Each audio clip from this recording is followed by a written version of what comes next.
Punjabi radio USA ਸੁਣ ਰਹੇ ਸਾਰੇ ਹੀ ਮਾਣਯੋਗ ਅਤੇ ਸਤਿਕਾਰਤ ਸਰੋਤਿਆਂ ਨੂੰ ਪੰਜਾਬੀ ਰੇਡੀਓ USA ਦੀ ਟੀਮ ਅਤੇ ਮੇਰੇ ਰਾਜਕਨਵੀਰ ਸਿੰਘ ਵੱਲੋਂ ਆਪ ਜੀ ਨੂੰ ਬਹੁਤ ਹੀ ਪਿਆਰ ਸਤਿਕਾਰ ਸਹਿਤ ਦੋਨੋਂ ਹੱਥ ਜੋੜ ਕੇ ਨਿੱਘੀ ਜਿਹੀ ਸਤਿ ਸ੍ਰੀ ਅਕਾਲ। ਸਭ ਨੂੰ ਜੀ ਨੂੰ ਆਖਦੇ ਹਾਂ ਸੋਤੇ ਪ੍ਰੋਗਰਾਮ ਖਬਰ ਤੇ ਨਜ਼ਰ ਦੇ ਵਿੱਚ ਆਪ ਸਭ ਦਾ ਨਿੱਘਾ ਸਵਾਗਤ ਹੈ। ਅੱਜ 5 ਦਸੰਬਰ ਦਿਨ ਸੋਮਵਾਰ ਤੇ ਸਾਡੇ ਨਾਲ ਸਵੇਰ ਦੇ ਖਬਰ ਤੇ ਨਜ਼ਰ ਪ੍ਰੋਗਰਾਮ ਦੇ ਵਿੱਚ ਜੁੜ ਚੁੱਕੇ ਨੇ ਮਿੰਟੂ ਗੁਰੂਸਰੀਆ ਜੀ ਮਲੋਟ ਸਟੂਡੀਓਜ਼ ਤੋਂ। ਮਿੰਟੂ ਜੀ ਨਿੱਘੀ ਜੀ ਆਇਆਂ ਨੂੰ ਤੁਹਾਡਾ ਸਵਾਗਤ ਹੈ। ਸਤਿ ਸ਼੍ਰੀ ਅਕਾਲ ਜੀ। ਜੀ ਸ਼ੁਕਰੀਆ ਜੀ, ਸਾਰਿਆਂ ਨੂੰ ਸਤਿ ਸ਼੍ਰੀ ਅਕਾਲ। ਸਾਡੇ ਅੱਜ ਦੇ ਪ੍ਰੋਗਰਾਮ ਖਬਰ ਤੇ ਨਜ਼ਰ ਉਸ ਨੂੰ ਸਪਾਂਸਰ ਕਰਦੇ ਨੇ ਖਾਲਸਾ ਇੰਸ਼ੋਰੈਂਸ ਏਜੰਸੀ ਵਾਲੇ, ਜਿਨ੍ਹਾਂ ਦੇ ਕੋਲੋਂ ਤੁਸੀਂ ਹਰ ਇੱਕ ਤਰੀਕੇ ਦੀ ਇੰਸ਼ੋਰੈਂਸ ਕਰਵਾ ਸਕਦੇ ਹੋ। ਉਹਨਾਂ ਨੂੰ ਜਾਣਕਾਰੀ ਇੰਸ਼ੋਰੈਂਸ ਦੇ ਬਾਰੇ ਪਤਾ ਕਰਨ ਲਈ ਕਾਲ ਕਰੋ 408 272 2500 4082722500। ਇਸ ਦੇ ਨਾਲ ਜੱਸੀ ਗਿੱਲ ਬੇਕਰਸਫੀਲਡ, ਲਾਲੀ Sidhu ji Bakersfield, Punjabi American senior citizen centre Bakersfield ਤੇ ਇੰਦਰ ਸੁਖਰਾਜ ਸਿੰਘ ਈਸ਼ਰਦੀਪ ਕੌਰ ਬਾਠ ਮੈਲਬਰਨ ਆਸਟ੍ਰੇਲੀਆ ਤੋਂ। ਇਹਨਾਂ ਦਾ ਅਸੀਂ ਬਹੁਤ ਬਹੁਤ ਧੰਨਵਾਦ ਕਰਦੇ ਹਾਂ। ਜੇਕਰ ਤੁਸੀਂ ਜਾਂ ਕੋਈ ਹੋਰ ਕਾਰੋਬਾਰ ਇਸ ਪ੍ਰੋਗਰਾਮ ਨੂੰ ਸਪਾਂਸਰ ਕਰਨਾ ਚਾਹੁੰਦੇ ਹੋ, ਸੰਪਰਕ ਕਰ ਸਕਦੇ ਹੋ ਨੰਬਰ 408 722 7698 ਦੇ ਉੱਤੇ। ਅਤੇ ਮਿੰਟੂ ਜੀ ਗੱਲਬਾਤ ਦਾ ਸਿਲਸਿਲਾ ਸ਼ੁਰੂ ਕਰਦੇ ਹਾਂ। ਬੀਬੀ ਜੈ ਲਲਿਤਾ ਦੀ ਕਹਿੰਦੇ ਹਾਲਤ ਬੇਹੱਦ ਗੰਭੀਰ ਆ, ਸਮਰਥਕ ਮਾਰ ਰਹੇ ਨੇ ਧਾਹਾਂ ਤੇ ਕਹਿੰਦੇ ਕਾਫੀ ਪੁਲਿਸ ਵੀ ਲਾਈ ਗਈ ਹੈ। ਜੀ ਬਿਲਕੁਲ, ਬੀਬੀ ਜੈ ਲਲਿਤਾ ਲਗਭਗ 2.5 ਮਹੀਨੇ ਪਹਿਲਾਂ ਹਸਪਤਾਲ 'ਚ ਦਾਖਲ ਹੋਈ ਸੀ। ਅੱਜ ਉਹਦੀ ਫੇਰ ਖਬਰ ਆ ਗਈ ਕਿ ਉਹਨੂੰ ਇੱਕ ਵਾਰ ਫੇਰ ਤੋਂ ਹਾਰਟ ਅਟੈਕ ਹੋਇਆ। ਇਸ ਤੋਂ ਪਹਿਲਾਂ 2-4 ਦਿਨ ਪਹਿਲਾਂ ਅਪੋਲੋ ਹਸਪਤਾਲ ਚੇਨਈ ਨੇ ਬੁਲੇਟਿਨ ਜਾਰੀ ਕੀਤਾ ਸੀ ਕਿ ਬੀਬੀ ਜੈ ਲਲਿਤਾ ਕਿਸੇ ਵੀ ਸਮੇਂ ਘਰ ਜਾ ਸਕਦੀ। ਇਹਦਾ ਮਤਲਬ ਹੈ ਕਿ ਉਹ ਰਿਕਵਰ ਹੋਈ ਤੇ ਬਹੁਤ ਜਲਦੀ ਤੰਦਰੁਸਤ ਵੀ ਹੋ ਗਈ। ਜਦੋਂ ਐਨ ਮੌਕਾ ਆਇਆ ਕਿ ਉਹਨੇ ਘਰ ਨੂੰ ਪਰਤਣਾ ਸੀ, ਉਸ ਸਮੇਂ ਇਹ ਫੇਰ ਪਾਣਾ ਵਾਪਰ ਗਿਆ। ਅੱਜ ਖਬਰ ਜਿਹੜੀ ਹੈ ਉਹ ਸ਼ਾਮ ਆਉਂਦਿਆਂ ਦੂਜੀ ਵੀ ਆ ਗਈ, ਉਹਦੇ ਦੇਹਾਂਤ ਦੀ ਖਬਰ ਵੀ ਆ ਗਈ, ਚਲਾਣੇ ਦੀ ਖਬਰ ਵੀ ਆ ਗਈ। ਇੱਥੋਂ ਤੱਕ ਕਿ ਇਹਨਾਂ ਦੇ ਮੁੱਖ ਦਫ਼ਤਰ ਤੇ ਜਿਹੜਾ ਪਾਰਟੀ ਦਾ ਝੰਡਾ ਸੀ ਉਹ ਵੀ ਏਦਾਂ ਝੁਕਾ ਦਿੱਤਾ ਗਿਆ। ਜਦੋਂ ਮੀਡੀਆ ਦੇ ਇੱਕ ਹਿੱਸੇ 'ਚ ਇਹ ਖਬਰ ਚੱਲ ਪਈ, ਫਿਰ ਉਸੇ ਹਸਪਤਾਲ ਨੂੰ ਦੁਬਾਰਾ ਇੱਕ ਐਮਰਜੈਂਸੀ ਦੇ ਵਿੱਚ ਬੁਲੇਟਿਨ ਜਾਰੀ ਕਰਨਾ ਪਿਆ। ਉਹਨਾਂ ਆਖਿਆ ਕਿ ਇਹ ਬਿਲਕੁਲ ਗਲਤ ਆ, ਅਫਵਾਹ ਆ, ਅਸੀਂ ਬਹੁਤ ਜ਼ਿਆਦਾ ਜ਼ੋਰ ਲਗਾ ਰਹੇ ਹਾਂ ਔਰ ਜਿੱਥੋਂ ਤੱਕ ਸਵਾਲ ਬੀਬੀ ਦੀ ਤਬੀਅਤ ਦਾ ਹੈ, ਉਹ ਠੀਕ ਹੈ ਕਿ ਬਹੁਤ ਹਾਲਤ ਨਾਜ਼ੁਕ ਆ, ਪਰ ਅਸੀਂ ਆਪਣੀ ਜੋ ਅਜ਼ਮਾਈ ਹੈ ਜਿਹੜੀ ਪੂਰੀ ਕਰਦੇ ਪਏ ਹਾਂ। ਉਸ ਤੋਂ ਬਾਅਦ ਪੁਲਿਸ ਦੇ ਨਾਲ ਝੜਪ ਵੀ ਹੋਈ ਹੈ। ਇਹਨਾਂ ਦੇ ਸਮਰਥਕਾਂ ਦੀ ਬਹੁਤ ਜ਼ਿਆਦਾ ਉਹ ਕਰਲਾਪ ਕਰਦੇ ਪਏ ਆ। ਕੋਈ ਯੱਗ ਕਰੀ ਜਾਂਦਾ, ਕੋਈ ਉੱਥੇ ਮੰਤਰ ਪੜ੍ਹੀ ਜਾਂਦਾ, ਕੋਈ ਪੁਲਿਸ ਨਾਲ ਲੜੀ ਜਾਂਦਾ। ਬਹੁਤ ਜ਼ਿਆਦਾ ਉੱਥੇ ਹਜੂਮ ਜੁੜਿਆ ਬੈਠਾ ਹੈ। ਇਸੇ ਕਰਕੇ ਪ੍ਰਸ਼ਾਸਨ ਨੇ ਉੱਥੇ ਪੁਲਿਸ ਵੀ ਬਹੁਤ ਵੱਡੀ ਤਾਦਾਦ ਦੇ ਵਿੱਚ ਲਾਈ ਹੈ। ਇੱਥੋਂ ਤੱਕ ਕਿ ਜਿਹੜੀਆਂ ਨੀਮ ਫੌਜੀ ਦਸਤੇ ਆ, ਉਹ ਵੀ ਫੋਰਸਾਂ ਜਿਹੜੀਆਂ ਅਲਰਟ ਤੇ ਰੱਖੀਆਂ ਨੇ। ਇਹ ਹੋ ਸਕਦਾ ਹੈ ਕਿ ਜੇ ਕੋਈ ਇਸ ਤਰ੍ਹਾਂ ਦਾ ਕੋਈ ਭਾਣਾ ਵਾਪਰ ਜਾਂਦਾ, ਕੋਈ ਮੰਦਭਾਗੀ ਖਬਰ ਆ ਜਾਂਦੀ ਹੈ, ਤਾਂ ਫਿਰ ਉਸ ਹਾਲਤ ਦੇ ਵਿੱਚ ਲੋਕਾਂ ਤੇ ਕਾਬੂ ਪਾਉਣਾ ਜਿਹੜਾ ਉਹ ਇੱਕ ਵੱਡੀ ਚੁਣੌਤੀ ਹੋਏਗਾ। ਇਸ ਕਰਕੇ ਅਲਰਟ ਤੇ ਰੱਖਿਆ ਗਿਆ। ਇੱਥੋਂ ਤੱਕ ਕਿ ਤਾਮਿਲਨਾਡੂ ਪੁਲਿਸ ਦੀਆਂ ਜਿਹੜੀਆਂ ਵੀ ਛੁੱਟੀਆਂ ਨੇ ਉਹ ਸਾਰੀਆਂ ਕੈਂਸਲ ਕਰ ਦਿੱਤੀਆਂ ਗਈਆਂ। ਜੋ ਵੀ ਮੁਲਾਜ਼ਮ ਛੁੱਟੀ ਤੇ ਨੇ, ਤੁਰੰਤ ਉਹਨਾਂ ਨੂੰ ਵਾਪਸ ਬੁਲਾ ਲਿਆ ਗਿਆ। ਇਹਦਾ ਕਾਰਨ ਇਹ ਹੈ ਕਿ ਉੱਥੇ ਬੀਬੀ ਦਾ ਬਹੁਤ ਜ਼ਿਆਦਾ ਰਿਸ਼ਤਾ ਜਿਹੜਾ ਗੂੜਾ ਹੈ ਆਪਣੇ ਸਮਰਥਕਾਂ ਦੇ ਨਾਲ। ਉਹਨੂੰ ਅੰਮਾ ਕਿਹਾ ਜਾਂਦਾ ਹੈ। ਅੰਮਾ ਦਾ ਜੇ ਆਪਾਂ ਸਿਆਸੀ ਕੈਰੀਅਰ, ਫਿਲਮੀ ਕੈਰੀਅਰ ਤੇ ਆਮ ਜ਼ਿੰਦਗੀ ਦਾ ਪੜਾਅ ਵੇਖੀਏ ਤੇ ਕਹਿ ਸਕਦੇ ਹਾਂ ਆਪਾਂ ਕਿ ਸੰਘਰਸ਼, ਸਾਧਨਾ ਤੇ ਸਫਲਤਾ ਦਾ ਵਿਲੱਖਣ ਸੁਮੇਲ ਆ ਬੀਬੀ ਦਾ ਇਹ ਜੀਵਨ। 2 ਸਾਲ ਦੀ ਸੀ, ਇਹਦਾ ਪਿਤਾ ਗੁਜ਼ਰ ਗਿਆ। ਇਹਦੀ ਮਾਂ ਇਹਨੂੰ ਬੰਗਲੌਰ ਇਹਦੀ ਮਾਸੀ ਕੋਲ ਛੱਡ ਆਈ। ਮਾਸੀ ਇਹਦੀ ਕੁਆਰੀ ਸੀ। ਜਦੋਂ ਇਹ ਪੜ੍ਹਨ ਲਿਖਣ ਦੇ ਵਿੱਚ ਹੁਸ਼ਿਆਰ ਹੋਈ, ਬਹੁਤ ਰੁਚੀ ਪੈਦਾ ਕੀਤੀ ਇਹਨੇ ਪੜ੍ਹਾਈ ਦੇ ਵਿੱਚ, ਉਸ ਸਮੇਂ ਇਹਦੀ ਮਾਸੀ ਜਿਹੜੀ ਉਹਦੀ ਸ਼ਾਦੀ ਦੀ ਘੜੀ ਆ ਗਈ। ਇਹਨੂੰ ਫਿਰ ਉੱਥੋਂ ਹਟਾ ਕੇ ਇਹਦੀ ਮਾਂ ਲੈ ਆਈ। ਉਹ ਫਿਲਮਾਂ 'ਚ ਕੰਮ ਕਰਦੀ ਸੀ। ਉਹਨੇ ਨਾ ਚਾਹੁੰਦਿਆਂ ਹੋਇਆਂ ਵੀ ਇਹਨੂੰ ਜੈ ਲਲਿਤਾ ਨੂੰ ਫਿਲਮਾਂ ਦੇ ਵਿੱਚ ਪਾ ਦਿੱਤਾ। ਉੱਥੇ ਰਾਮਚੰਦਰਨ ਹੁੰਦਾ ਸੀਗਾ। ਰਾਮਚੰਦਰਨ ਦੇ ਨਾਲ ਇਹਦੀ ਨਜ਼ਦੀਕੀ ਹੋਈ ਔਰ ਨਜ਼ਦੀਕੀ ਜਿਹੜੀ ਬਹੁਤ ਜ਼ਿਆਦਾ ਨਜ਼ਦੀਕੀ 'ਚ ਬਦਲ ਗਈ। ਹੋਇਆ ਇਹ ਕਿ ਰਾਮਚੰਦਰਨ ਮੁੜ ਕੇ ਸਿਆਸਤ ਦੇ ਵਿੱਚ ਆ ਗਿਆ। ਨਾ ਚਾਹੁੰਦੇ ਹੋਇਆਂ ਵੀ ਇਹ ਬੀਬੀ ਸਿਆਸਤ ਦੇ ਵਿੱਚ ਆ ਗਈ। ਪਹਿਲਾਂ ਨਾ ਚਾਹੁੰਦਿਆਂ ਫਿਲਮਾਂ ਦੇ ਵਿੱਚ ਆਈ, ਫਿਰ ਨਾ ਚਾਹੁੰਦਿਆਂ ਸਿਆਸਤ ਦੇ ਵਿੱਚ ਆ ਗਈ ਕਿਉਂਕਿ ਰਾਮਚੰਦਰਨ ਆਇਆ। ਰਾਮਚੰਦਰ ਦਾ ਇੰਤਕਾਲ ਹੋ ਗਿਆ 1987 ਦੇ ਵਿੱਚ। ਉਸ ਤੋਂ ਬਾਅਦ ਖਿੱਚਾਤੂ ਚੱਲ ਪਈ। ਉਹਦੀ ਜਿਹੜੀ ਪਤਨੀ ਸੀ ਉਹ ਕਹਿੰਦੀ ਕਿ ਇਹਦਾ ਸਿਆਸੀ ਵਾਰਸ ਮੈਂ ਆ। ਇਹ ਬੀਬੀ ਕਹਿੰਦੀ ਜੈ ਲਲਿਤਾ ਕਿ ਇਹਦੀ ਸਿਆਸੀ ਵਾਰਸ ਮੈਂ ਆ। ਉਸ ਖਿੱਚੋਤਨ ਦੇ ਵਿੱਚ ਜਾਨਕੀ ਰਾਮਚੰਦਰਨ ਸੀ ਜਿਹੜੀ ਰਾਮਚੰਦਰਨ ਦੇ ਘਰੋਂ ਉਹ ਮੁੱਖ ਮੰਤਰੀ ਵੀ ਬਣੀ, ਪਰ ਸਰਕਾਰ ਉਹਦੀ ਬਹੁਤੀ ਦੇਰ ਚੱਲੀ ਨਹੀਂ। ਫਿਰ ਜੈ ਲਲਿਤਾ ਅੱਗੇ ਆਈ ਮੈਦਾਨ ਦੇ ਵਿੱਚ। ਜੈ ਲਲਿਤਾ ਨੇ ਆਪਣੀ ਪਾਰਟੀ ਬਣਾ ਕੇ ਜਦੋਂ ਇਲੈਕਸ਼ਨ ਲੜਿਆ ਤੇ ਇਹ ਪਹਿਲੀ ਸੱਟੇ ਵਿਰੋਧੀ ਧਿਰ ਦੇ ਵਿੱਚ ਪਹੁੰਚ ਗਈ ਔਰ ਵਿਰੋਧੀ ਧਿਰ 'ਚ ਜਦੋਂ ਪਹੁੰਚੀ ਉੱਥੇ ਇੱਕ ਬਹੁਤ ਵੱਡੀ ਘਟਨਾ ਜਿਹੜੀ ਵਾਪਰੀ। ਉਹ ਇਹ ਵਾਪਰੀ ਕਿ ਕਰੁਣਾ ਨਿਧੀ ਦੀ ਜਿਹੜੀ ਸਰਕਾਰ ਸੀਗੀ ਉਸ ਵੇਲੇ ਕੋਈ ਬਿੱਲ ਪਾਸ ਕਰਦੀ ਪਈ ਸੀ ਤੇ ਜਿਹੜੀ AIDMK ਇਹਦੇ ਤੇ ਉਹਦੇ ਜਿਹੜੇ ਉੱਥੇ ਸਾਂਸਦ ਸੀਗੇ, ਉੱਥੇ ਮੈਂਬਰ ਸੀਗੇ ਪਾਰਲੀਮੈਂਟ ਦੇ ਵਿੱਚ, ਹਾਊਸ ਦੇ ਵਿੱਚ, ਆਪਸ ਦੇ ਵਿੱਚ ਗੁੱਥਮ ਗੁੱਥਾ ਹੋ ਗਏ। ਉੱਥੇ ਬੀਬੀ ਜੈ ਲਲਿਤਾ ਨੂੰ ਬਹੁਤ ਜ਼ਿਆਦਾ ਜ਼ਲੀਲ ਕੀਤਾ ਗਿਆ, ਇੱਥੋਂ ਤੱਕ ਇਹਦੀ ਸਾੜੀ ਪਾੜ ਦਿੱਤੀ ਗਈ। ਇੱਕ ਵਿਰੋਧੀ ਧਿਰ ਦਾ ਜਿਹੜਾ ਸੀਗਾ MLA, ਉਹ ਇਹਦੇ ਹੱਥੀ ਵੀ ਪਿਆ। ਬੀਬੀ ਨੇ ਆ ਕੇ ਹਾਊਸ ਤੋਂ ਬਾਹਰ ਫਿਰ ਪ੍ਰਣ ਕੀਤਾ, ਉਹਨੇ ਆਖਿਆ ਕਿ ਜਦ ਤੱਕ ਇਹ ਹਾਊਸ ਔਰਤਾਂ ਲਈ ਸੁਰੱਖਿਅਤ ਨਹੀਂ ਹੁੰਦਾ, ਮੈਂ ਇਹਦੇ 'ਚ ਨਹੀਂ ਆਵਾਂਗੀ। ਔਰ ਦੂਜੀ ਗੱਲ, ਜੇ ਆਵਾਂਗੀ ਤੇ ਮੁੱਖ ਮੰਤਰੀ ਬਣ ਕੇ ਆਵਾਂਗੀ। ਫਿਰ 1992 'ਚ ਬੀਬੀ ਮੁੱਖ ਮੰਤਰੀ ਬਣ ਕੇ ਪਰਤੀ। ਮੁੱਖ ਮੰਤਰੀ ਬਣ ਕੇ ਇੱਕ ਵਾਰੀ ਨਹੀਂ ਪਰਤੀ, ਇਹ ਲਗਾਤਾਰ 4 ਵਾਰੀ, ਲਗਾਤਾਰ ਤੇ ਨਹੀਂ ਵੈਸੇ 4 ਵਾਰੀ ਇਹ ਬਣ ਚੁੱਕੀ ਹੈ, 5ਵੀਂ ਵਾਰੀ ਹੁਣ ਮੁੱਖ ਮੰਤਰੀ ਬਣੀ ਸੀ। ਦੂਜੀ ਗੱਲ, ਇਹ ਬੀਬੀ ਆਪਣੇ ਅੜਬ ਸੁਭਾਅ ਲਈ ਬਹੁਤ ਜਾਣੀ ਜਾਂਦੀ। ਕਾਂਗਰਸ ਦਾ ਸਮਰਥਨ ਲਿਆ ਸੀ ਇਹਨੇ ਪਹਿਲਾਂ, ਕਾਂਗਰਸ ਦਾ ਸਮਰਥਨ ਲੈ ਕੇ ਸਰਕਾਰ ਬਣਾਈ, ਪਰ ਬਾਅਦ ਦੇ ਵਿੱਚ ਜਦੋਂ ਅਟਲ ਬਿਹਾਰੀ ਵਾਜਪੇਈ ਦੀ ਸਰਕਾਰ ਆਈ 1998 ਦੇ ਵਿੱਚ, ਉਦੋਂ ਇਹਨੇ ਸਮਰਥਨ ਭਾਜਪਾ ਵਾਲਿਆਂ ਨੂੰ ਵੀ ਦਿੱਤਾ। ਭਾਜਪਾ ਵਾਲਿਆਂ ਨੂੰ ਕਿਹਾ ਕਿ ਕਰੁਣਾਨਿਧੀ ਦੀ ਸਰਕਾਰ ਹੈ ਜਿਹੜੀ ਤਮਿਲਨਾਡੂ ਦੇ ਵਿੱਚ ਪਲਟਾ ਦਿਓ, ਨਹੀਂ ਤਾਂ ਮੈਂ ਆਪਣਾ ਸਮਰਥਨ ਵਾਪਸ ਲੈ ਲਿਆ। ਉਹਨਾਂ ਨੇ ਉਹ ਕੰਮ ਕੀਤਾ ਨਹੀਂ, ਇਹਨੇ ਆਪਣਾ ਸਮਰਥਨ ਵਾਪਸ ਲੈ ਲਿਆ। ਜਾਨੀ ਇਹ ਸ਼ੁਰੂ ਤੋਂ ਹੀ ਆਪਣੀ ਧੁੰਦੀ ਸਵਾਰ ਹੈ ਬੀਬੀ। ਇਹਦੇ ਅੱਗੇ ਜੇ ਕੋਈ ਆਵੇ ਤੇ ਉਹਨੂੰ ਕੁਚਲ ਵੀ ਦਿੰਦੀ ਹੈ। ਆ ਥੋੜਾ ਸਮਾਂ ਪਹਿਲਾਂ ਇੱਕ ਇਹਦੀ ਸੱਥ ਨਹੀਂ ਹੁੰਦੀ ਸੀਗੀ, ਉਹਨੇ ਏਅਰਪੋਰਟ ਤੇ ਕਿਸੇ ਨੇਤਾ ਦੇ ਥੱਪੜ ਮਾਰ ਦਿੱਤਾ, ਤੇ ਮੁੜ ਕੇ ਜਦੋਂ ਗੱਲ ਬਹੁਤ ਜ਼ਿਆਦਾ ਵੱਧ ਗਈ ਤੇ ਇਹ ਉਹ ਬੀਬੀ ਜਿਹੜੀ ਸੀਗੀ ਤਮਿਲਨਾਡੂ 'ਚ ਜਾਣ ਤੋਂ ਡਰੇ, ਉਹਨੇ ਸੰਸਦ ਦੇ ਵਿੱਚ ਖੜ ਕੇ ਆਖਿਆ ਸੀ ਕਿ ਬੀਬੀ ਜੈ ਲਲਿਤਾ ਨੇ ਮੈਨੂੰ ਛੱਡਣਾ ਨਹੀਂ। ਹੋਇਆ ਵੀ ਉਹੀ, ਬੀਬੀ ਜਦੋਂ ਵਾਪਸ ਗਈ ਤੇ ਇਸੇ ਬੀਬੀ ਜੈ ਲਲਿਤਾ ਨੇ ਫਿਰ ਉਹਦਾ ਸਾਰਾ ਟੱਬਰ ਰੇਪ ਕੇਸ ਦੇ ਵਿੱਚ ਫਸਾ ਦਿੱਤਾ। ਇਹਨੇ ਬਹੁਤ ਸਾਰੇ ਲੋਕਾਂ ਤੇ ਮਾਣਹਾਨੀ ਦੇ ਕੇਸ ਕੀਤੇ ਆ। rediff.com ਹੁੰਦਾ ਸੀਗਾ, ਉਹਨੇ ਇੰਨੀ ਕੁ ਖਬਰ ਛਾਪ ਦਿੱਤੀ ਕਿ ਬੀਬੀ ਦੀ ਅਚਾਨਕ ਤਬੀਅਤ ਵਿਗੜੀ, ਉਹਨੂੰ ਇਹਨੇ ਮਾਣਹਾਨੀ ਕੇਸ ਦੇ ਵਿੱਚ ਖਿੱਚ ਲਿਆ, ਉਸ ਨਿਊਜ਼ ਪੋਰਟਲ ਨੂੰ। ਬੀਬੀ ਆਪਣੇ ਫੈਸਲੇ ਆ ਜਿਹੜੇ ਉਹ ਲੈ ਲੱਗੇ, ਇਹ ਨਹੀਂ ਸੋਚਦੀ ਨਤੀਜੇ ਕਿਸ ਤਰ੍ਹਾਂ ਦੇ ਹੋਣੇ ਆ, ਪਰ ਬਾਵਜੂਦ ਇਸ ਦੇ ਗਰੀਬਾਂ ਦੇ ਲਈ ਇੰਨੇ ਚੰਗੀਆਂ ਯੋਜਨਾਵਾਂ ਵੀ ਚਲਾਈਆਂ। ਅੰਮਾ ਨਮਕ ਆ, ਅੰਮਾ ਮਿਕਸਰ ਆ, ਅੰਮਾ ਜਿਹੜੇ ਬੇਲ ਪੂੜੀ, ਉਹ ਇਸ ਤਰ੍ਹਾਂ ਦੀਆਂ ਸਕੀਮਾਂ ਗਰੀਬਾਂ ਲਈ ਚੰਗੀਆਂ ਚਲਾਈਆਂ, ਤਾਂ ਕਰਕੇ ਗਰੀਬਾਂ ਦੇ ਵਿੱਚ ਇਹਦਾ ਆਧਾਰ ਚੰਗਾ ਹੈ। ਪਰ ਨਾਲ ਦੀ ਨਾਲ ਬਹੁਤ ਸਾਰੇ ਕਿੱਸੇ ਆ ਜਿਹੜੇ ਭ੍ਰਿਸ਼ਟਾਚਾਰੀ ਨਾਲ ਜੁੜੇ, ਉਹ ਇਸ ਬੀਬੀ ਦੇ ਪੱਲੇ ਵੀ ਪੈਂਦੇ ਆ। ਜਿੱਦਾਂ ਇੱਕ ਇਹਦਾ ਮੂੰਹ ਬੋਲਿਆ ਭਾਂਜਾ ਸੀ, ਉਹਦਾ ਜਿਹੜਾ ਵਿਆਹ ਕੀਤਾ ਉਹ ਬਹੁਤ ਮਸ਼ਹੂਰ ਸੀ। ਫਿਰ ਭ੍ਰਿਸ਼ਟਾਚਾਰੀ ਕੇਸ ਦੇ ਵਿੱਚ ਇਹਨੂੰ ਸਜ਼ਾ ਵੀ ਹੋਈ, ਪਰ ਫਿਰ ਵੀ ਬਾਵਜੂਦ ਇਸ ਦੇ ਜਿਹੜੇ ਸਮਰਥਕ ਇਸ ਬੀਬੀ ਨੂੰ ਚਾਹੁੰਦੇ ਆ, ਇਸ ਬੀਬੀ ਨੂੰ ਪਸੰਦ ਕਰਦੇ ਆ, ਉਹਨਾਂ ਲਈ ਇਹ ਬੀਬੀ ਸਾਕਸ਼ਾਤ ਖੁਦਾ ਆ। ਤੇ ਅੱਜ ਦੇਖਦੇ ਪਏ ਆ ਕਿ ਉਸ ਖੁਦਾ ਦੇ ਪੈਰੋਕਾਰ ਹੈ ਜਿਹੜੇ, ਉਹ ਖਾਣਾ ਪੀਣਾ ਸਭ ਕੁਝ ਭੁੱਲ ਕੇ ਹਸਪਤਾਲ ਦੇ ਅੱਗੇ ਇਉਂ ਬੈਠੇ ਆ ਜਿਵੇਂ ਉਹਨਾਂ ਦਾ ਕੋਈ ਲੀਡਰ ਬਿਮਾਰ ਨਹੀਂ, ਉਹਨਾਂ ਦਾ ਕੋਈ ਆਪਣੇ ਪਰਿਵਾਰ ਦਾ ਮੈਂਬਰ ਮਰਨਾ ਪਿਆ ਹੋਵੇ। ਜੀ ਜੀ ਜੀ।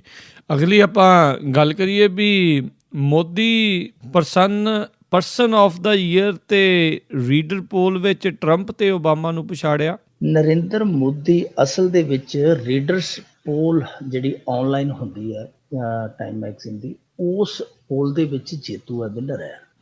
ਇਹਦਾ ਮਤਲਬ ਇਹ ਹੈ ਕਿ ਇੱਕ ਹਰਡਲ ਇਹਨੇ ਪਾਰ ਕਰ ਲਿਆ। ਹੁਣ ਦੂਸਰਾ ਤੇ ਆਖਰੀ ਹਰਡਲ ਇਹ ਹੋਏਗਾ ਕਿ ਜਿਹੜੇ ਐਡੀਟਰਸ ਨੇ, ਜਿਹੜਾ ਉਹਨਾਂ ਦਾ ਐਡੀਟਰਸ ਦਾ ਗਰੁੱਪ ਆ, ਕਿ ਉਹਨਾਂ ਦੀ ਕਸੌਟੀ ਤੇ ਖਰਾ ਉਤਰਦਾ। ਜੇ ਉਹਨਾਂ ਦੀ ਕਸੌਟੀ ਤੇ ਵੀ ਖਰਾ ਉਤਰਦਾ ਤੇ ਨਰਿੰਦਰ ਮੋਦੀ ਫਿਰ ਬਣ ਜਾਵੇਗਾ ਪਰਸਨ ਆਫ ਦੀ ਈਅਰ ਜੀ।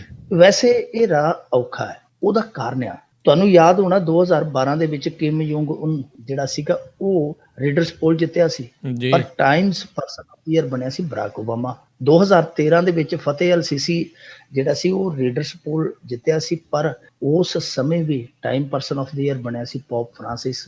2014 ਚ ਇਹੋ ਨਰਿੰਦਰ ਮੋਦੀ ਰੀਡਰਸ ਪੋਲ ਜਿੱਤਿਆ ਸੀ, ਪਰ ਜਿਹੜਾ ਪਰਸਨ ਆਫ ਦੀ ਈਅਰ ਸੀਗਾ ਉਹ ਸੀ ਈਬੋਲਾ ਫਾਈਟਰਸ। 2015 ਚ ਵਲਾਦੀਮੀਰ ਪੁਤਿਨ ਜਿਹੜਾ ਸੀਗਾ ਉਹ ਰੀਡਰਸ ਪੋਲ ਜਿੱਤਿਆ ਸੀ, ਪਰ Times person of the year ਬਣਿਆ ਸੀਗਾ ਇੰਗੇਲਾ ਮਰਕਲ। ਸੋ ਇਹ ਇੱਕ ਅਲੱਗ ਕਸੌਟੀ ਹੈ ਕਿ ਇਸ ਤਰ੍ਹਾਂ ਦੀ ਪੋਲਿੰਗ ਦੇ ਵਿੱਚ ਬੰਦਾ ਜਿੱਤ ਜਾਂਦਾ ਹੈ, ਪਰ ਅਸਲ ਦੇ ਵਿੱਚ ਫੈਸਲਾ ਹੋਣਾ ਹੈ ਜਿਹੜਾ ਉਹ ਲੀਡਰਸ ਦਾ ਪੈਨਲ ਆ, ਐਡੀਟਰਸ ਦਾ ਪੈਨਲ ਹੈ ਜਿਹੜਾ, ਉਹਨੇ ਇਹ ਫੈਸਲਾ ਕਰਨਾ, ਉਹਨੇ ਤੈਅ ਕਰਨਾ ਕਿ ਕਿਹੜਾ ਬੰਦਾ ਹੈ ਜਿਹੜਾ ਉਹ ਇਸ ਦੌੜ ਦੇ ਵਿੱਚ ਅਸਲ ਜੇਤੂ ਹੈ। ਹੁਣ ਹਾਲ ਦੀ ਘੜੀ ਆਪਾਂ ਕਹਿ ਸਕਦੇ ਹਾਂ ਕਿ ਰੀਡਰਸ ਪੋਲ ਦੇ ਵਿੱਚ ਨਰਿੰਦਰ ਮੋਦੀ ਹੈ ਜਿਹੜਾ ਉਹ ਸਭ ਤੋਂ ਅਗਾਂਹ ਲੰਘ ਗਿਆ। ਹੁਣ ਜੇ ਆਪਾਂ ਇਸ ਤਰ੍ਹਾਂ ਦੀਆਂ ਝਾਤਾਂ ਮਾਰੀਏ, ਇਸ ਤਰ੍ਹਾਂ ਦੀਆਂ ਜਿਹੜੀਆਂ ਪੋਲਿੰਗਸ ਹੁੰਦੀਆਂ ਨੇ, ਇਸ ਤਰ੍ਹਾਂ ਦੇ ਜਿਹੜੇ ਨੋਮੀਨੇਸ਼ਨਸ ਹੁੰਦੇ ਆ, ਉਹਨਾਂ ਦੇ ਵਿੱਚ ਇੱਕ ਕਹਾਣੀ ਹੋਰ ਬੜੀ ਦਿਲਚਸਪ ਯਾਦ ਆਉਂਦੀ ਹੈ ਮੈਨੂੰ। 1991 ਜਾਂ 92 ਦੇ ਵਿੱਚ ਇਸੇ ਤਰ੍ਹਾਂ ਲਾਲ ਕ੍ਰਿਸ਼ਨ ਅਡਵਾਨੀ BBC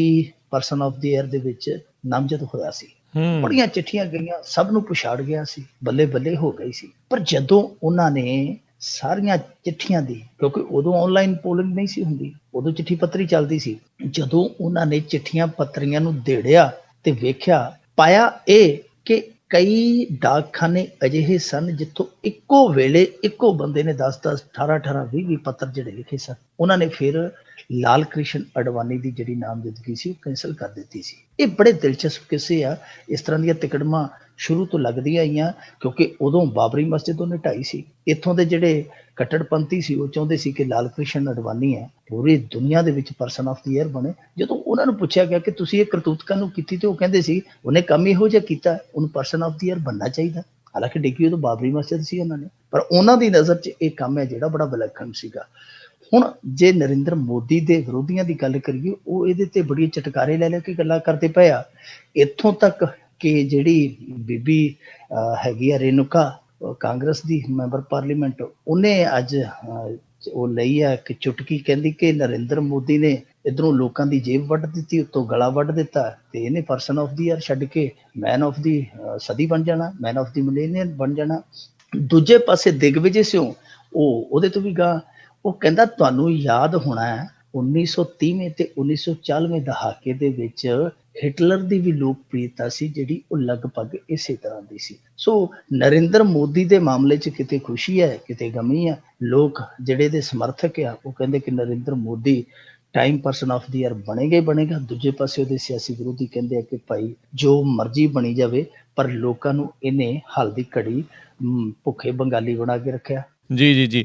ਤੇ ਮਿੰਟੂ ਜੀ, ਅਗਲੀ ਜਿਹੜੀ ਆ ਖਬਰ ਉਸ ਦੇ ਉੱਤੇ ਨਜ਼ਰ ਮਾਰੀਏ ਵੀ ਨੋਟਬੰਦੀ ਤੇ ਹਿੰਦੂ ਮਹਾਸਭਾ ਦੀ ਨੇਤਨੀ ਨੇ ਮੋਦੀ ਖਿਲਾਫ ਮੋਰਚਾ ਖੋਲ੍ਹਿਆ ਤੇ ਕਿਹਾ ਵੀ ਫੇਰ ਦੇਾਂਗੇ ਗੋਡਸੇ ਨੂੰ ਜਨਮ। ਅਸਲ ਦੇ ਵਿੱਚ ਹਿੰਦੂ ਮਹਾਸਭਾ ਉਹ ਸੰਗਠਨ ਹੈ ਜਿਹਦੇ ਵਿੱਚੋਂ ਅੱਗੇ ਚੱਲ ਕੇ ਜਨਸੰਘ ਨਿਕਲਿਆ। ਜਨਸੰਘ ਦੇ ਵਿੱਚੋਂ RSS ਤੋਂ ਅਗਾਂਹ ਜਨਤਾ ਪਾਰਟੀ ਤੋਂ ਭਾਰਤੀ ਜਨਤਾ ਪਾਰਟੀ, ਬਹੁਤ ਕੁਛ ਹੋਇਆ ਜੀ। ਹਿੰਦੂ ਮਹਾਸਭਾ ਦੀ ਇੱਕ ਨੇਤਨੀ ਨੇ ਅੱਜ ਨੋਟਬੰਦੀ ਦੇ ਮਾਮਲੇ ਤੇ ਨਰਿੰਦਰ ਮੋਦੀ ਤੇ ਬੜਾ ਵੱਡਾ ਹੱਲਾ ਬੋਲਿਆ।